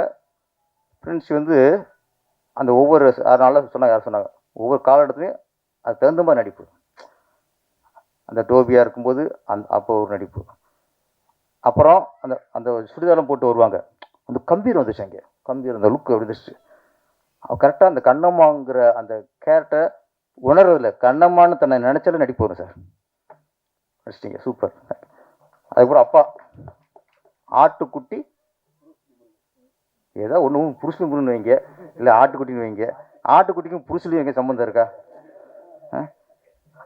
ஆனால் என்ன, சில இடத்துல குறைய நான் பேச மாட்டேன். ஆட்டுக்குட்டி அந்த புருஷன் இருக்காருல்ல, அப்பா நினச்சிருக்காருல்ல, அந்த அப்பா தான் அந்த வறுமைக்கு அந்த உடம்பு சம்மந்தம் மாறிச்சு. என்ன அது கொஞ்சம் அந்த வறுமை தர மாதிரி உடம்பு இருந்தால் அது மட்டும் கொஞ்சம் ப்ளஸ்ஸாக இருந்திருக்கும். அவர் அப்படி இல்லை, நல்ல கொளுத்தாள் மாதிரி இருக்கார், பழுத்தாள் மாதிரி இருக்காரா, அது மட்டும் கொஞ்சம் ஏதாச்சும். மற்ற எல்லாம் ஆனால் நான் நடிச்சுதார். க்ளோஸ்அப் வைக்கும்போது சூப்பராக இருக்குது, அப்படியே பாவமாக இருக்கார். கொஞ்சம் லாங்கில் போகும்போது தான் என்ன அப்படி இருக்காருங்க. அதனால் நடிப்பு சூப்பர் சார். ஆட்டுக்குட்டி சார் நடிப்பு ஓகே. உங்களுக்கு டோபினாலே பால்வடி சாப்பாடு தான், அந்த காலத்தில் அப்படி தான் இருக்குது. மற்றபடி cameraman work, music director super sir. Aravind பாலாவா நல்லா அரவிந்த் பாலா நல்லா பண்ணியிருந்தீங்க. அரவிந்த் பாபு, ஆமாம், லிரிக்ஸாக நல்லா புரிகிற மாதிரி மியூசிக் போட்டிருந்தீங்க. கேமரா, எடிட்டிங் எல்லாம் டோட்டல் யூனிட்டும் ஓகே. இந்த படம் கண்ணம்மா மிகப்பெரிய வெற்றி அடையணும். கண்ணம்மாவில் ராசியானது எப்பவுமே பாரதி கண்ணம்மா மிகப்பெரிய ஹிட்டு. ஆனால் என்னென்னா அது பாரதி கண்ணம்மா இல்லை, அது சேரன் கண்ணம்மா. பாரதி கண்ணம்மா இருந்தால் அந்த பொண்ணு இறந்துருக்காது. பாரதி கண்ணம்மா படத்தை மீனா கேட்டு இறந்துருக்காது அந்த கண்ணம்மா. அது சேரன் கண்ணம்மால அது இறந்துருச்சு. அது மாதிரி இன்னொன்று அனிதா நீட்டில் ஃபெயிலாக போச்சுன்னு இறந்தாங்க. அந்த மாதிரி பெண்களுக்கெல்லாம் நம்ம வந்து விழிப்புணர்வு கொடுக்கணும். ஒரு தேர்வு வந்து தோல்வி அடைகிறதுலாம் வெக்ஸ் ஆகக்கூடாது. அவங்களுக்கு விழிப்புணர்வு கொடுக்குறது அவங்களோட கடமையை தவிர அவங்களுக்கு இன்னும் அது என்கரேஜ் பண்ணுற மாதிரிலாம் யாரும் பண்ணக்கூடாது. அது கண்ணமாக இருக்க முடியாது. ஒரு தேர்தலில் தோல்வினால ஒரு பொண்ணு இறஞ்சுன்னா அது பாரதி கண்ட கண்ணமா இல்லை. பாரதி கண்ட கண்ணமானா எல்லாம் போராடி ஜெயிக்கணும். இந்த படம் ஜெயிக்கும். டோட்டல் யூனிட்டுக்கும் நல்ல பேர் எடுத்து தரும். நன்றி, வணக்கம்.